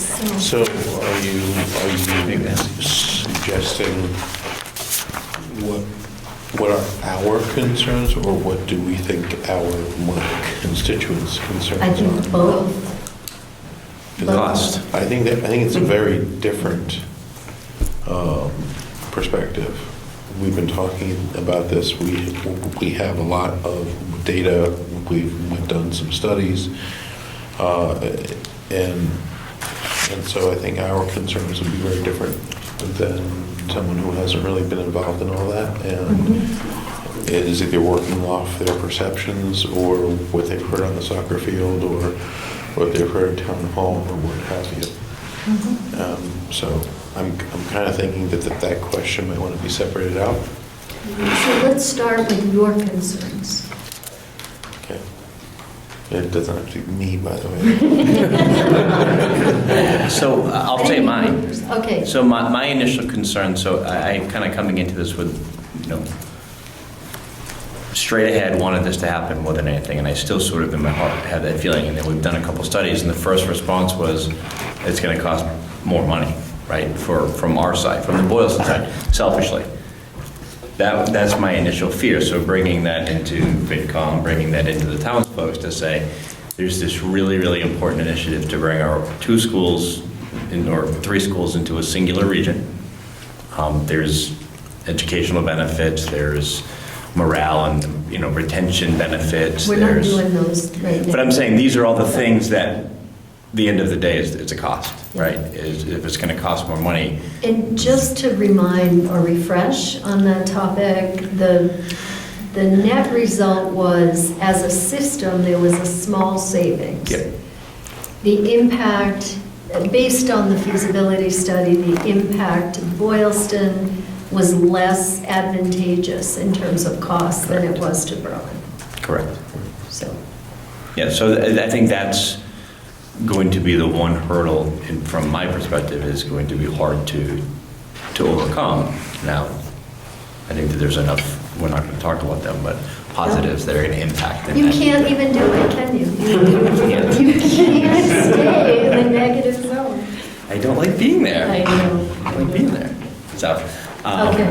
Any other concerns, other thoughts, other drawbacks, other fears? This is a perception factor of our constituents, if you will, is as you make these types of changes, and I think we talked about timeline, 2 to 3 years for the process to occur. Some folks who we may get behind us and excited about it may see their kids phasing out and have lost interest in it, right? So I think that's a fear of gathering an audience and keeping that audience engaged, even if their kids are no longer going to be involved or impacted by it. Okay. Because it's not an overnight fix. All right. Who else? So I'll tell you my concerns with Yeah. it.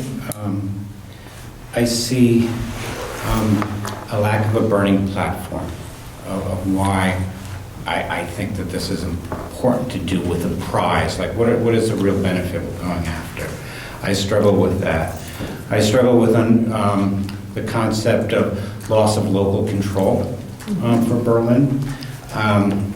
I think the financial benefit for Berlin is positive, but the net is minimal to risky. I think we lack in Berlin support from our selectmen and from other people in town leadership positions. I also am concerned that this is going to be a long process with minimal potentials for success, and it's going to be a time suck when I think people could be spending their time doing other things that would have more benefit in the near term and even in the midterm for our education of the students. Those are my concerns. So just to separate those two things out, your last concern is that you think this is not going to have a hugely positive impact on Correct. educational attainment? Is that? Oh, no, I'm sorry. My last one was, I think this process of what we're going to would be going through, embarking on this, is going to require a significant amount of time and focus from a lot of people in this room, when that time, I think, could be spent better. With that, sorry, on that first point, with minimal potential for success. Right. And while that time, I think, could be spent on more near-term, really tangible things that I think we could be doing and getting positive effects from. Okay. Could you explain a little bit more what you mean by the net minimal to too risky? I think you were talking about... Yeah, so when we had the financial analysis, right, it definitely showed that in the near term, right, there would be this financial benefit for Berlin because basically, make it easy sounding, Boylston was inheriting a big spender, right? Berlin cost per pupil is much higher than Boylston, and over time that's going to equal out, so we would benefit. But even taking that aside, just the net benefit was really based on regional transportation benefits from that, which are never guaranteed, right? So I think it's of staking this on that, right? I know we don't want to talk about benefits, but the benefit case I see is the administrative side of this. And where I still have a concern is, what's the big prize? When you see other people, other communities doing this, they're doing it for a big reason. And I think we struggle with that. I don't think that's out there. We're trying to do it for other things that may be the right thing to do, but it's tough to do it without a real reason for getting there. Right, what's the real benefit? We're not building another school where we're going to get state funding to make this happen. Those are the types of events that typically bring on this type of regionalization. We're not really faced with that. We have to consider. We'll come back to... I think, just to clarify, the other point I think you were making, the question too, was about the losing control, local control. I think that was the question. Yep. And that's that has always been and will continue to be. There are some folks in our towns who have not accepted the regional middle high school yet, in its 50 some odd years of existence. So, not surprising. There are some benefits. I think one of the things that we don't want to do, and I don't know if this is a positive, negative, or how I want to spin this, but we have to consider that each year this process that we just walked through gets harder and harder, because it gets much harder to run a tiny school system, and it gets much less cost effective. And I look at BMS's cost per pupil as an example, and it was interesting because in the towns around us slide, there wasn't that extreme a difference. But if you looked at the smaller schools in Massachusetts, wow. I mean, all the way at the end, you had 30 grand per student, and I'm thinking, let's leave it there right now. Don't buy a property. But there's That was Edgartown, wasn't it? it's, Oh, Robinson. you know, it's evidence that it's not just us. We're not just the ones having a hard time trying to make a small school system work. So to the extent that this is almost a positive, but We'll accept it. what the reality is, we've been complaining about all the challenges here for far longer than I've been doing this. And we're going to continue to scrape by as best we can. But are we really doing ourselves and our students and our towns a disservice by continuing with the blinders on and saying, we'll just continue to try to make this work? Whereas longer term, it's going to get harder and harder and harder. And I don't want to end up like whatever that town was, where all of a sudden we find ourselves, and it's going to feel like all of a sudden it's taking twice as much to educate each student. And then we're just like, wow, we're SOL. But Larry, my part on that, though, is the financial analysis we didn't show a savings when we combined, so we're just shifting costs.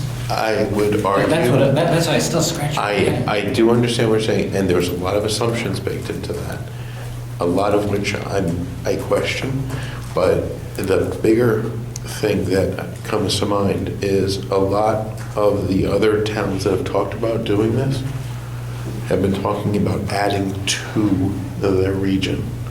And because with the two-town kind of partial regional superintendent union model, if you hear all the talks at the MASC conferences and everywhere else, it's about the most difficult thing in Massachusetts to manage.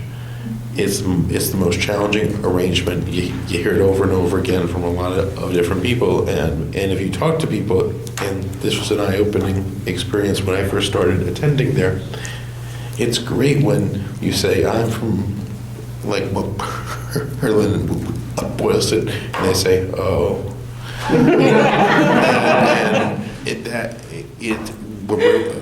We're trying to do something that is clearly considered challenging. We've had experts from the Mars and MASC all tell us that the position we're in is going to be rough, and it's going to get rougher. And so what I think we might want to consider adding to the list of possibilities out there is, can we efficiently function even as a two-town, fully regionalized system if our birth rates and our school populations continue to go down? It's going to get pretty darn expensive here. And we might want to consider expanding beyond the scope of what we talked about, because I would agree at this stage with the information that we've been presented. I think Tom has a very valid point. It's going to be an uphill battle right now. There aren't a lot of good, clear, motivational reasons that we can point to. And so as often as I don't necessarily see things the way Tom does on this, he's got a really good point. I don't see how we're going to make it happen based on the information we have so far. I think we ought to be thinking perhaps a little bit further into the future and a little bit bigger. Okay. Other drawbacks, fears, concerns? Mine are, I'm trying to understand the loss of local control bit, and what that really means for the towns. And there was a really good quote in the Rural Schools Coalition thing that totally summed it up, I thought, and I wrote it down, I've lost it. But it essentially said, on the edge of our seat. it essentially said, don't underestimate the emotional value that the local residents give to their local public schools, particularly the parents, And for me, that kind of summed it up. It's kind of like this emotional attachment to their local elementary. And I don't really know how to quantify that, but that's kind of what I see as local control, what people are talking about. The other thing is more specific, and that's kind of, paying what you want to pay for school. So Berlin pays like 100% over its minimum contribution, or minimum requirement. The state says we should pay 100%, like 100% over that. And that's local control. And Boylston, I 30%. didn't have the time to find the numbers, but it's like 30% over the minimum, and the region is like 34% over the region. So that's a quantifiable way of explaining this is our local control, being able to pay what we want for our school. Those were the only two ways I could come up of what local control actually means. I think it is very much an emotional sort of thing. So I was just trying to understand that. The other thing is I think there's certain fears that townspeople have that I think you could easily sort through in spelling out your regional agreement and sort through with teacher negotiations, like fear that my Berlin child is now going to have to be bused to Boylston and vice versa, or fears that a teacher might be moved to a different school against their wishes, and then maybe some fear about what's our school committee representation going to look like if we're fully regionalized. Some of those sorts of things I think are simple things, but I feel like, you need to kind of address these kind of fears that make people nervous. But overall, what I think about this is you are essentially forming an alliance between the two towns. And that ties into the local control too, because when you form an alliance, you might feel like you're giving up something, but you are gaining something too when you talk about SPED. And one town takes a hit and the other one doesn't, softens the blow. So, but I guess that's kind of it, would the town be willing to essentially marry for our pre-K to 12? I feel like the town seems pretty happy with its regional school district, but I'm starting to ramble. Others, other drawbacks, other concerns, fears?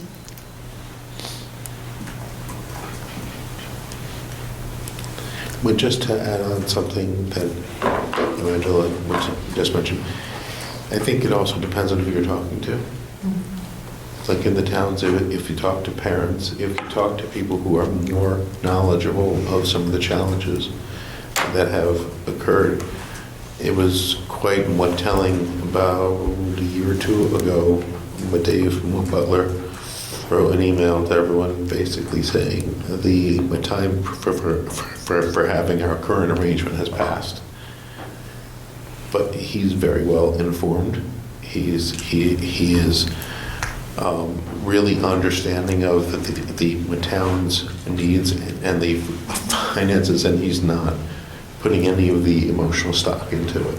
He is looking at it as this is the logical thing to do at this stage. And amongst parents, I think you'd find a lot of support amongst people who are involved in some way. I don't know a lot of the emotional concerns, emotional fears that you talked about.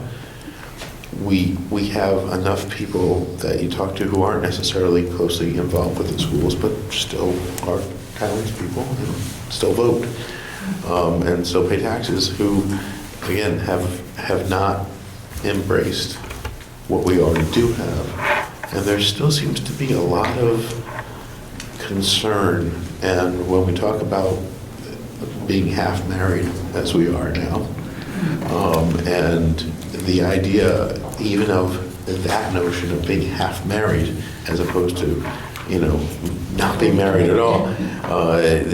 They would just as soon not be married at all and then be fully married. And I think I think we're starting to get to a place where you can see that critical mass in our towns where there's enough townspeople kind of getting it.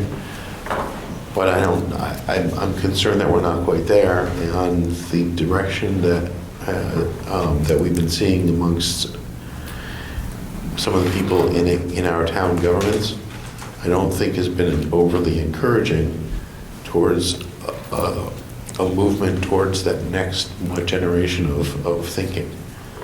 And I just wonder, are we really there, and are we just... I think we're going to have to, as what Tom said, there's going to have to be a sell. There's going to have to be something that we can use. It'll have to be a very big carrot, and at the moment, we don't seem to have a really great carrot. Yeah, can I add on to that? What made me think that, I too am scared about kind of not feeling like I don't have the support of some of the town officials in Berlin. And knowing that it's going to take a lot of time and be a big endeavor. At the same time, I personally would struggle with being short-sighted. I feel like this is an issue that has been around since we first regionalized in 1959, had a failed vote, town vote in 1980-ish, 84-ish. And unless there's some reason why we really shouldn't do this, how is this conversation ever going to end? It will just keep going until someone has the wherewithal to really try to make it work. And maybe you're right, maybe it needs to be more like we're in dire straits, but I feel a little bit like we owe it. It's a town vote. I feel a little bit like, isn't it time to? I think Ahead that of myself. this is my perception right now, is we continue to go through a process of fear of unknown. And I think at this point, we need to go literally sit down with a mission statement of our goal. And it doesn't have to be perfectly baked, but we have to start going to the select board and literally just sit down and ask this question. We want to proceed with this. We think this is the right direction. We feel it. And with the townspeople, because I hear a lot of this fear of the perception of the townsfolks. Is it real? I haven't really heard it. Yeah. I haven't heard negative. What I've been hearing from folks that I talk to is they're appreciative of what they have. They like the direction. They don't want to see major changes in administrative. And if there's something we can do to continue that path, they're on board. Not talking about, we didn't get into the specifics, but I think we're talking about a fear of something that we just haven't asked the people. We don't know. And you know what? If we went out and had a conversation with a majority of the townsfolk and they all said, excuse my friend, there's no way in hell this is going to ever happen here, then we'll save ourselves the time and change course.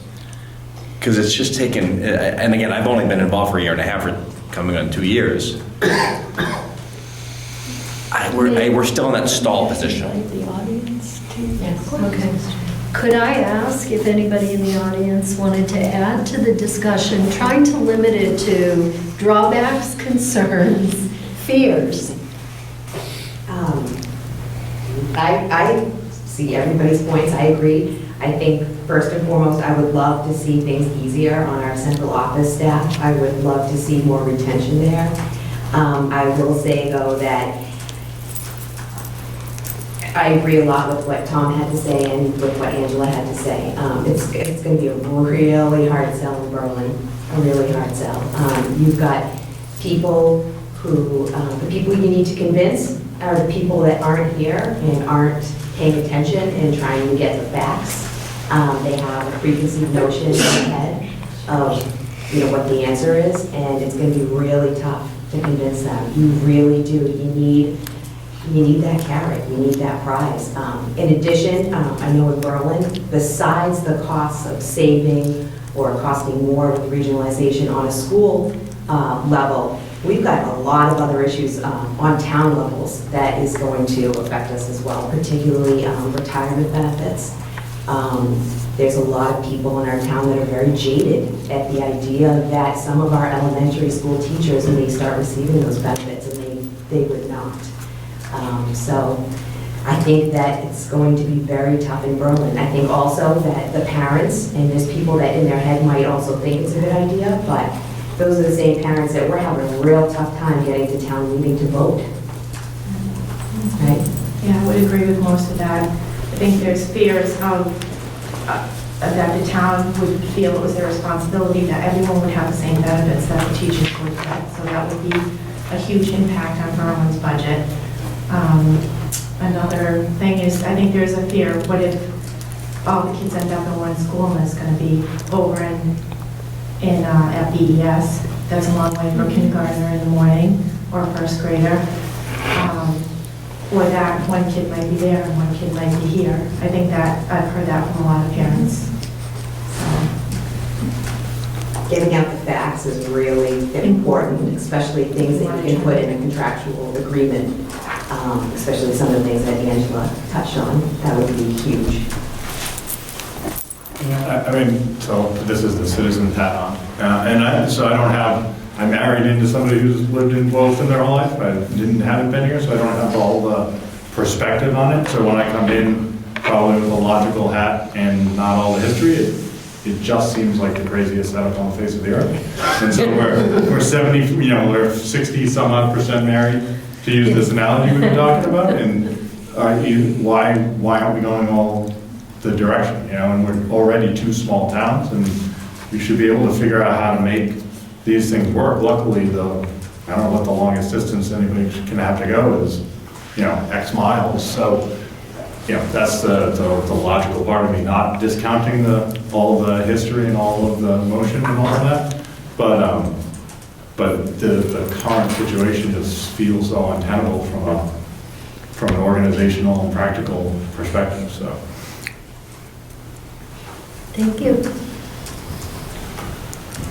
Any comments on drawbacks, barriers, fears beyond what's been expressed? A lot has been expressed.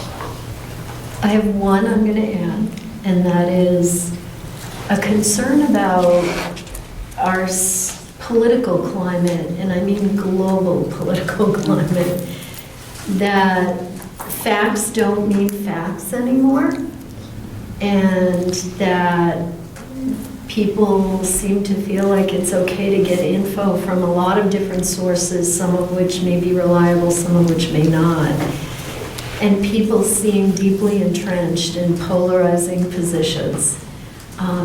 It just feels like the way our country has gone, and I worry a little bit that that will play out in this discussion in some cases.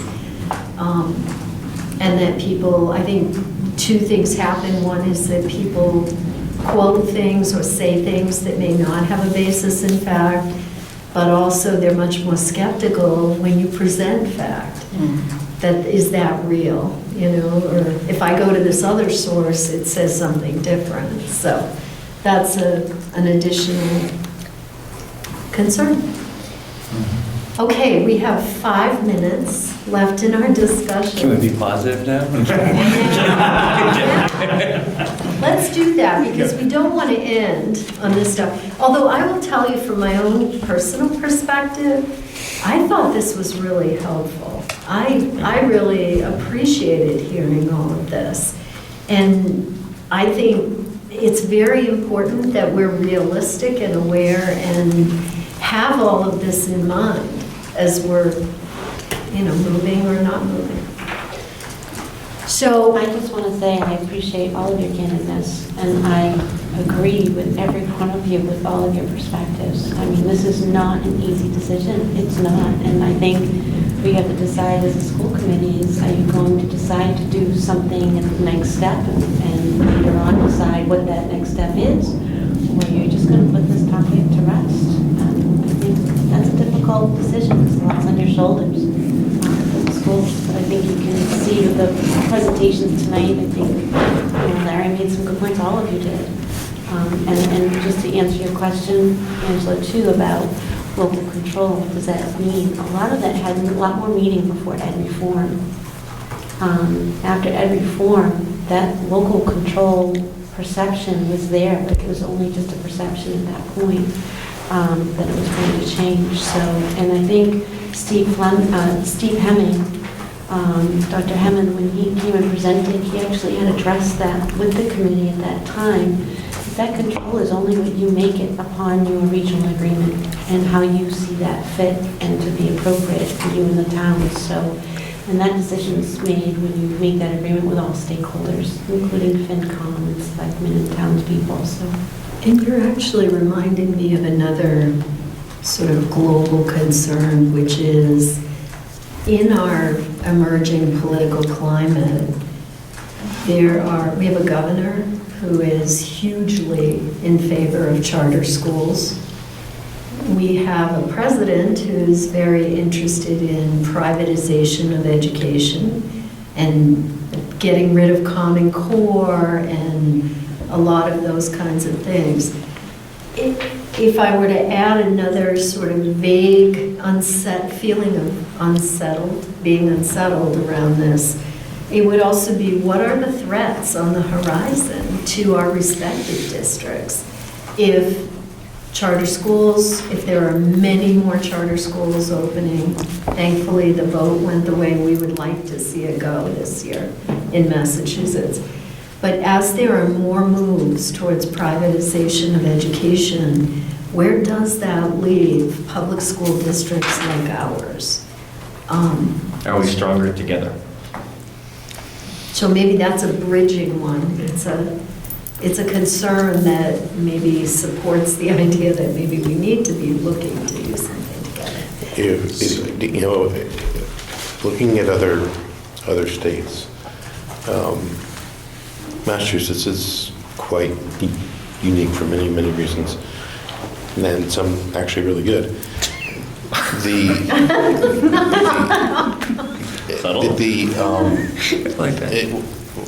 Well, having lived in a bunch of states, it helps you have some perspective. And coming up here, it's just been interesting. But one of the things I've seen elsewhere a lot more is you don't have local schools. You have county schools. You have regional schools. It is not just more prevalent, it's the norm. And there is less local control. It wasn't there in the first place. No one even remembers it. It's been gone. But that local control concept, even if it's just a perception now, it's a very deep-seated perception. Mm-hmm. And even it's kind of interesting because we look at the numbers of some of the smaller schools and how much it costs them to educate their students. I would argue that because of where our numbers are, at least at Tohoto, at VES specifically, there isn't enough pain yet to cause people to realize that they need to change. Mm-hmm. We're still educating our students for far less than average, and they're getting a very good education. And while it's very challenging on a lot of people to achieve that, we're doing it. I think we're going to have, as much as I would like to go out with the idea that, that kind of carrot, if you will, that in the future, things are going to get much, much more expensive. So we should act now. People only change when the pain of change, you've heard that expression. I don't think we're in enough pain yet. I don't think the townspeople are in enough pain yet. And, it's still at that stage where there's a lot of global turmoil, as Laurie said. There's a lot of upheaval. There's a lot of people thinking, well, we've just kind of turned the whole world upside down about a month ago, and there are people who feel like, well, I don't care if it's based on fact. This is what I think. I don't know if the timing is right, but that doesn't mean that we shouldn't point out consistently where there are challenges with what we do have. There's a lot of good reasons to pursue this. Let's move to those, shall we? So what are some of the really important reasons why we think this is the right thing to do or to consider? I think it starts at the leadership aspect.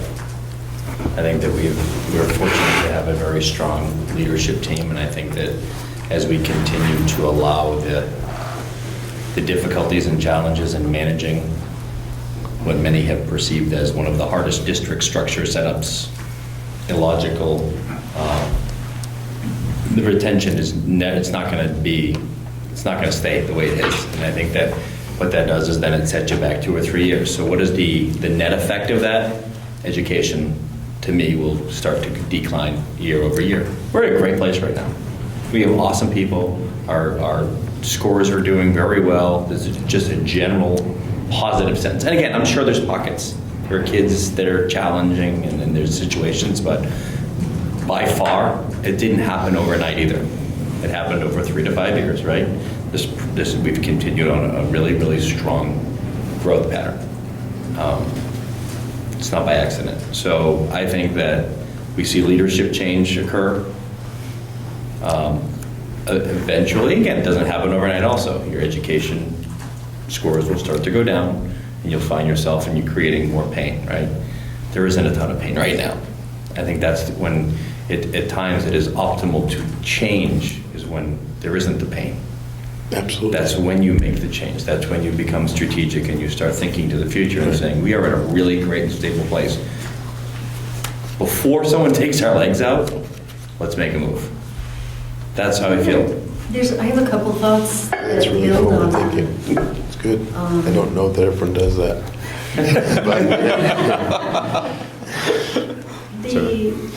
The other thing is a leadership change in our current structure.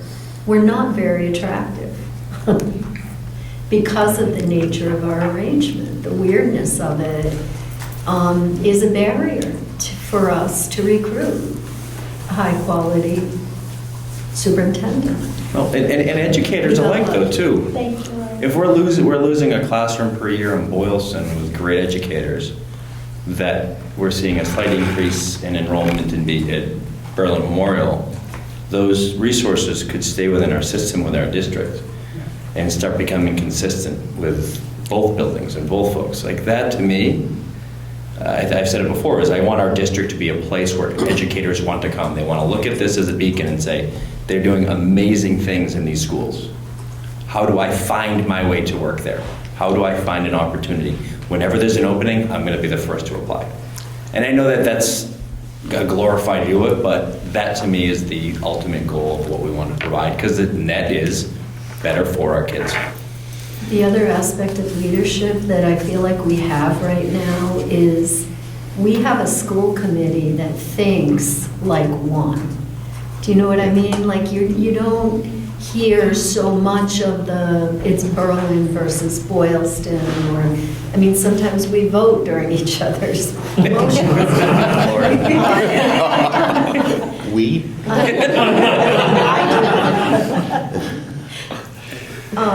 But I think our school committee right now is in a really good position and a good place. And not that we all are 100% on the same page, but we're respectful. We have the ability to sort of process information in a positive, supportive, helpful way.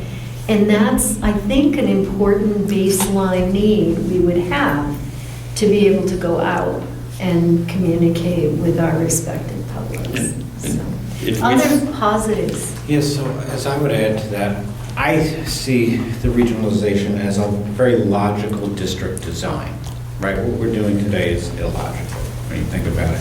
It lends itself to much greater efficiencies in operations and also flexibility in how you utilize your resources. And then you can take that a step. It should enable through that allowing our educators to spend more time educating instead of, right?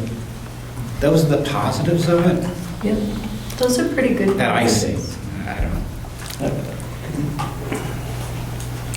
I agree. I think we have a tough time. Well, sorry. So I want, this is a You bordering. gotta stay positive. Positive, Really negative here. positive mode here. I'm going to call it out. If we think that this is emotionally charged right now at a positive state, wait to see if we address and try doing this when things aren't going well. Oh, You want to see the emotions? I've been there. Yeah, when things are going poorly, Yes. and we want to try to make the change, it will be even harder. Now, that's not a reason to do it now. Well, actually, Yeah, it is. kind of, yeah. It's a very strong reason. Like, if you wait for things to get ugly, there's just no chance. Can I give you an analogy? We weren't having these conversations when things were ugly. So we're putting out every other fire. Right, but because we were losing people left and right, we were arguing with each other left and right. Hiring committees. And it was, and that's when, it isn't even a conversation. But of course now through the real, with, like a strength of the leadership right now, everything looks pretty good, and that almost makes it just as challenging. Yeah. I mean, we really do owe a lot to the administrative team that's gotten us to where we are, and I would even argue that that's helped the school committee turn over and become a different body. That point, there's cases all over the board. I mean, Ace and John are constantly collaborating. We had a music instructor leave, and the music instructor from Tohoto went down. Like, they're all, and that doesn't help us necessarily, because everyone's acting as if they're a district, and they're helping, and they're collaborating, and doing all the right things. Oh, it helped, because I gotta tell you, Ace had no idea what Soulfish was. But that's why, like, I don't know, I think, to me, you reward the people that have done all the good work. You reward the people that have put us in this position by taking the next step. Stephen? Yeah, my only observation was just going to be to the point of, the hard part about when it gets bad is it probably won't get bad evenly. So then you're going to create more separation between the towns, because it's highly unlikely that both towns are going to struggle at the same time or at the same depth. And so all of a sudden it becomes a us versus them thing that says, well. With a winner and a loser. Right, exactly. That's a very good point. Excellent. The analogy I thought of when we were talking about this is, my father needs a hip replacement. Of course, that's now on TV. Private health information being shared. But the doctor said to him, he's 95, the doctor said to him, if you fall and break your hip, it's a disaster, and you still have to have a hip replacement. Do it now, before you suffer that event.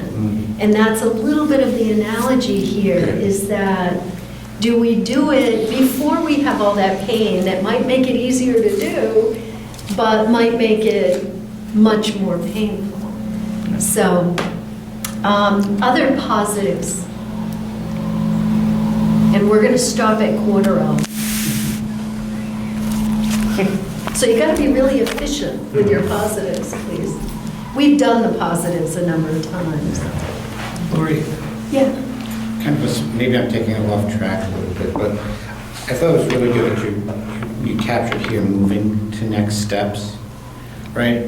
And I look at those, I personally have a tough time with A, but I have no problem with C.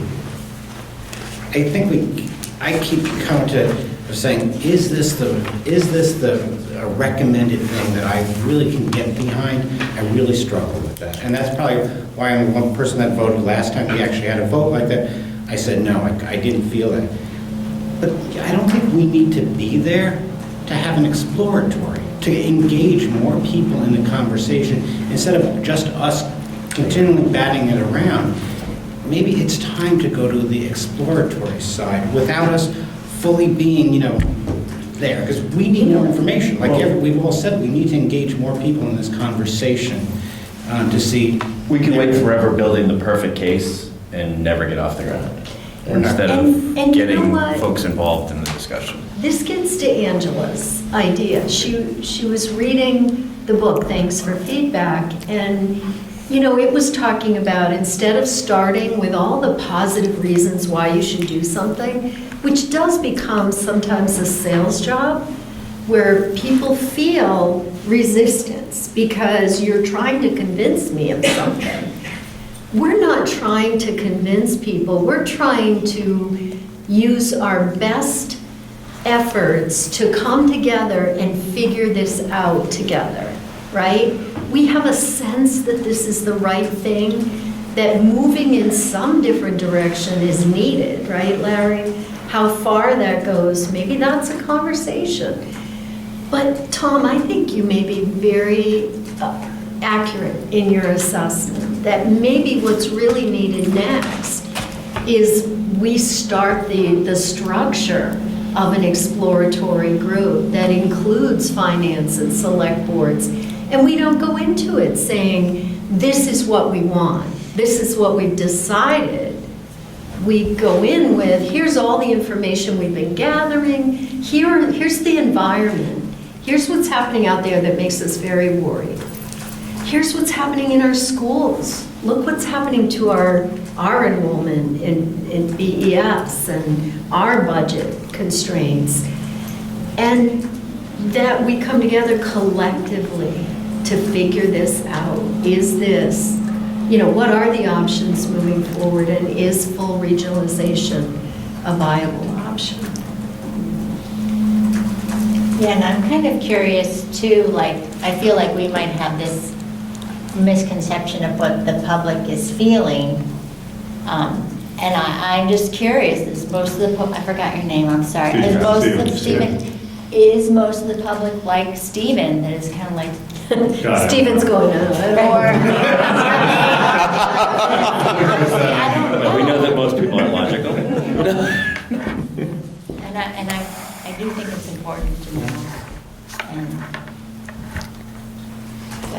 All right, so we have a proposal from Mr. Fleming that we look to maybe go into item C. Would you skip over B, which is presenting info, and really just let's gather a group together. I think you skip past A and B and go right to C. You get a. I think that's a step of C, but that's. Yeah. So previously, the school committee, just as a reminder, previously the school committee had looked at consideration of pursuing a grant should you decide to go any further with anything, or decide you need funding for, say, mediation or consultation or anything. If you're going to go into an exploratory committee and say you need some outside objective source or what have you, that would be your funding source to do that.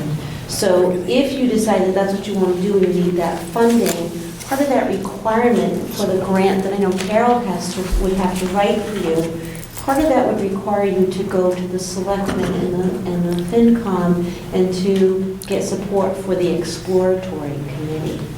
So that would be if you decide, you know, I don't know how far you want to go with that, but that funding, just to give other people a perspective, when I first started here in 2012, there was a discussion to go forward with that grant to get more exploratory funds. And when Carol went to apply for it, what happened was it was no longer allowed for exploratory purposes, only to pursue. So obviously you were not there to pursue, so you couldn't apply for that particular grant. They have since revised the grant, and they actually have a new term for the grant, which is actually, again, for exploratory purposes only. So I think what you'd want to kind of, as you're thinking of your next steps, if you think you are going to do exploratory and you feel that you might be bringing in selectmen, FinCom from both communities, parents and so forth, and you want an outside external objective source, that's going to cost you money rather than costing the town to pursue it through this grant. If so, you'd have to make that decision tonight, because I think that's the only time that Carol would have to be able to get that going. It's due February 1st, but you would also need time to be able to go on the agendas for your other 4 committees to see if they would be in support of that. What exactly would we need as far as commitment or an affirmative motion from these 4 boards? All you would have to do is say that they would be, I believe, Carol, correct me if I'm wrong, but I believe that all you would need is an actual, just a vote from the committees that they would be in agreement of you doing an exploratory committee. I have it right here, Nadine, Sure, if you thank don't you. mind. There must be a letter from the leaders in each community elected, for example, Selectmen Finance, stating they are committed to working on this process. The language of intent must be that all involved parties must agree to work collaboratively on the project applied for. That means everyone who might have a stake in the project. So it But does need- that's on the project of exploration. Yes. not- Yes, it can, yes. See, we had a bad experience last time because we approached select boards thinking that's what we were asking them Yeah. for. And the language in the agreement actually was to pursue regionalization. And what I Yeah, would and share... that's not And what this that's is. not, I Not don't at all. want to go to them again. And the reason And they- ask for that, if that's not. Right, I'm sorry, and the reason they have changed to this format, because that's exactly what happened to a number of districts. There was a misunderstanding about this, that it was a closing grant, and they got the grant as a closing grant, and that was not what they were trying to do, so they realized this wasn't working, so... That's why they reworded it, so they Reworded, even right. have a different name for the grant and everything, so it's not Yeah. causing that same confusion. That's some confusion. Well, do we think that we would get that support from these 4 boards? Because I would assume you'd need 4 for 4. I think you'd be close. I think some boards might have a little bit more difficulty than others, but I think if I don't think you... there'd be an issue involved. I don't think there'd be an issue in I Boylston, don't but think so. Tom's shaking his head. I think we're pushing it. I really do. For the grant, I guess I wouldn't want to ruin it just for some grant money, right? Because as I understand the grant money, 2/3 of it's going towards applications that are submitted in December. 1/3 is going to the January pool. So I'm not even too sure how rich the grant is. And we haven't even articulated yet what we're going to use it for. That was my thought. And my concern is, I don't think we have a groundswell of support in Berlin. I think you'd spook them by pushing too hard right off instead of having a more, pulling them in, inviting them to join, having it as a positive thing instead of being, we want money for this and, sign on the dotted line. I agree. My gut tells me that you're right. I agree with you, Tom, 100%, because I feel like would sacrifice this grant, because first, I'm not even sure what we need it for. Do we really need a collaborator at this point? And I agree with you. I think it would spook them. I agree. And they're already, yeah. I totally agree. I just wanted you to be aware of Yeah. that. I don't disagree at all. I think you're absolutely right. I think the way you have to approach this, I think, is to decide what are your next steps. And if you're saying to move forward exploratory, I think then you put that on the board for the next meeting of what does that exploratory look like? Maybe in January you'd talk a little bit, you put this as a topic of how do you want to explore it, who's going to be on the committee, who's going to approach to, what's your strategy of approaching, I think there's a lot more discussion at the next meeting. And I still think we need some sort of fact sheet with our concerns we've already voiced, this is great, but I think it needs some, I'm so disorganized. The shorter bullets, from everyone, much more concise things. I think a bulleted list for somewhat. What are you saying about my bullets? No, I think this is too much, and it doesn't, I think the biggest issues, the biggest reasons were articulated tonight. We know a lot of these specifics. This was part of our fact gathering. I think what we could use some help with might be the global, what's changing, what's happening in the world and in the state of education that is important that we think about or consider. and to include that as well. So, The other thing I would add to that is a summary of the 2 studies we've already commissioned. Oh, good idea. There's some good pieces in that we should bring in, Yeah. both pros and cons. Yep. Excellent. All right. Sorry to And keep also- sticking my nose in, I would just make one suggestion, in case I'm not in the next meeting. The exploratory committee should consider establishing a deadline. I would be concerned, as a potential participant in something like this, that it becomes a way to continue endlessly debate this thing. So putting a Did you just timetable. volunteer? Let's talk about the time commitment, but potentially. I completely wholeheartedly agree that I think this either needs to move forward or be put to rest for a while. Yep. Okay. So any final comments before we adjourn? And then we do have to go into executive session. Come to town. I'm I sorry. want to have formal welcoming of Ms. Ekstrom to the town of Boylston. Oh, as thank a you. resident. Official residence. How long is your commute now? 1.8 miles. Welcome. Thank you. It's much shorter than my 160 I've been doing for the last, since October. So yes, thank you. It's been enjoyable so far, so. And now you're a taxpayer. And now I'm a taxpayer, so that's why just hitting me just like you. Yes. All right.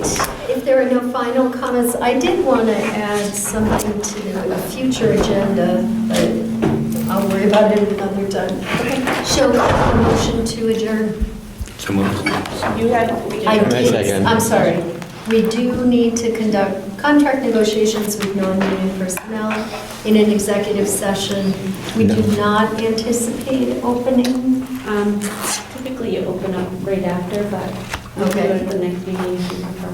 That's fine. 'Cause what if you do a vote in the executive session? you can open it? I would recommend we get it over with, Oh, that we have the executive session and reconvene.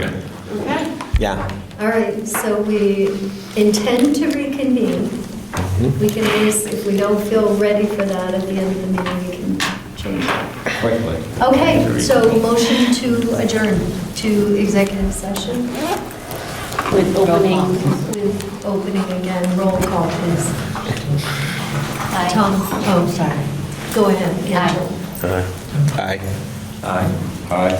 Aye. Can I call And to then close? I just want to say that, Lori, you would also say that as the chair, you declare that an executive session is necessary to protect the bargaining position of the body. So moved. There was we don't have to motion that, right? That's just a. Right, no, that's just it. But do you have to? You have to adjourn. I have to adjourn, yeah, like to make a motion to close the Boylston School Committee meeting. Are we closing it or adjourning? Larry? Make a motion. Make a Motion to motion. close, say second. Second. Thank you. I'm, Any discussion before we close? No. All those in favor? aye. This is why we have to regionalize. Making note of that, 10:52. Do I have a motion from the Berlin School Committee members?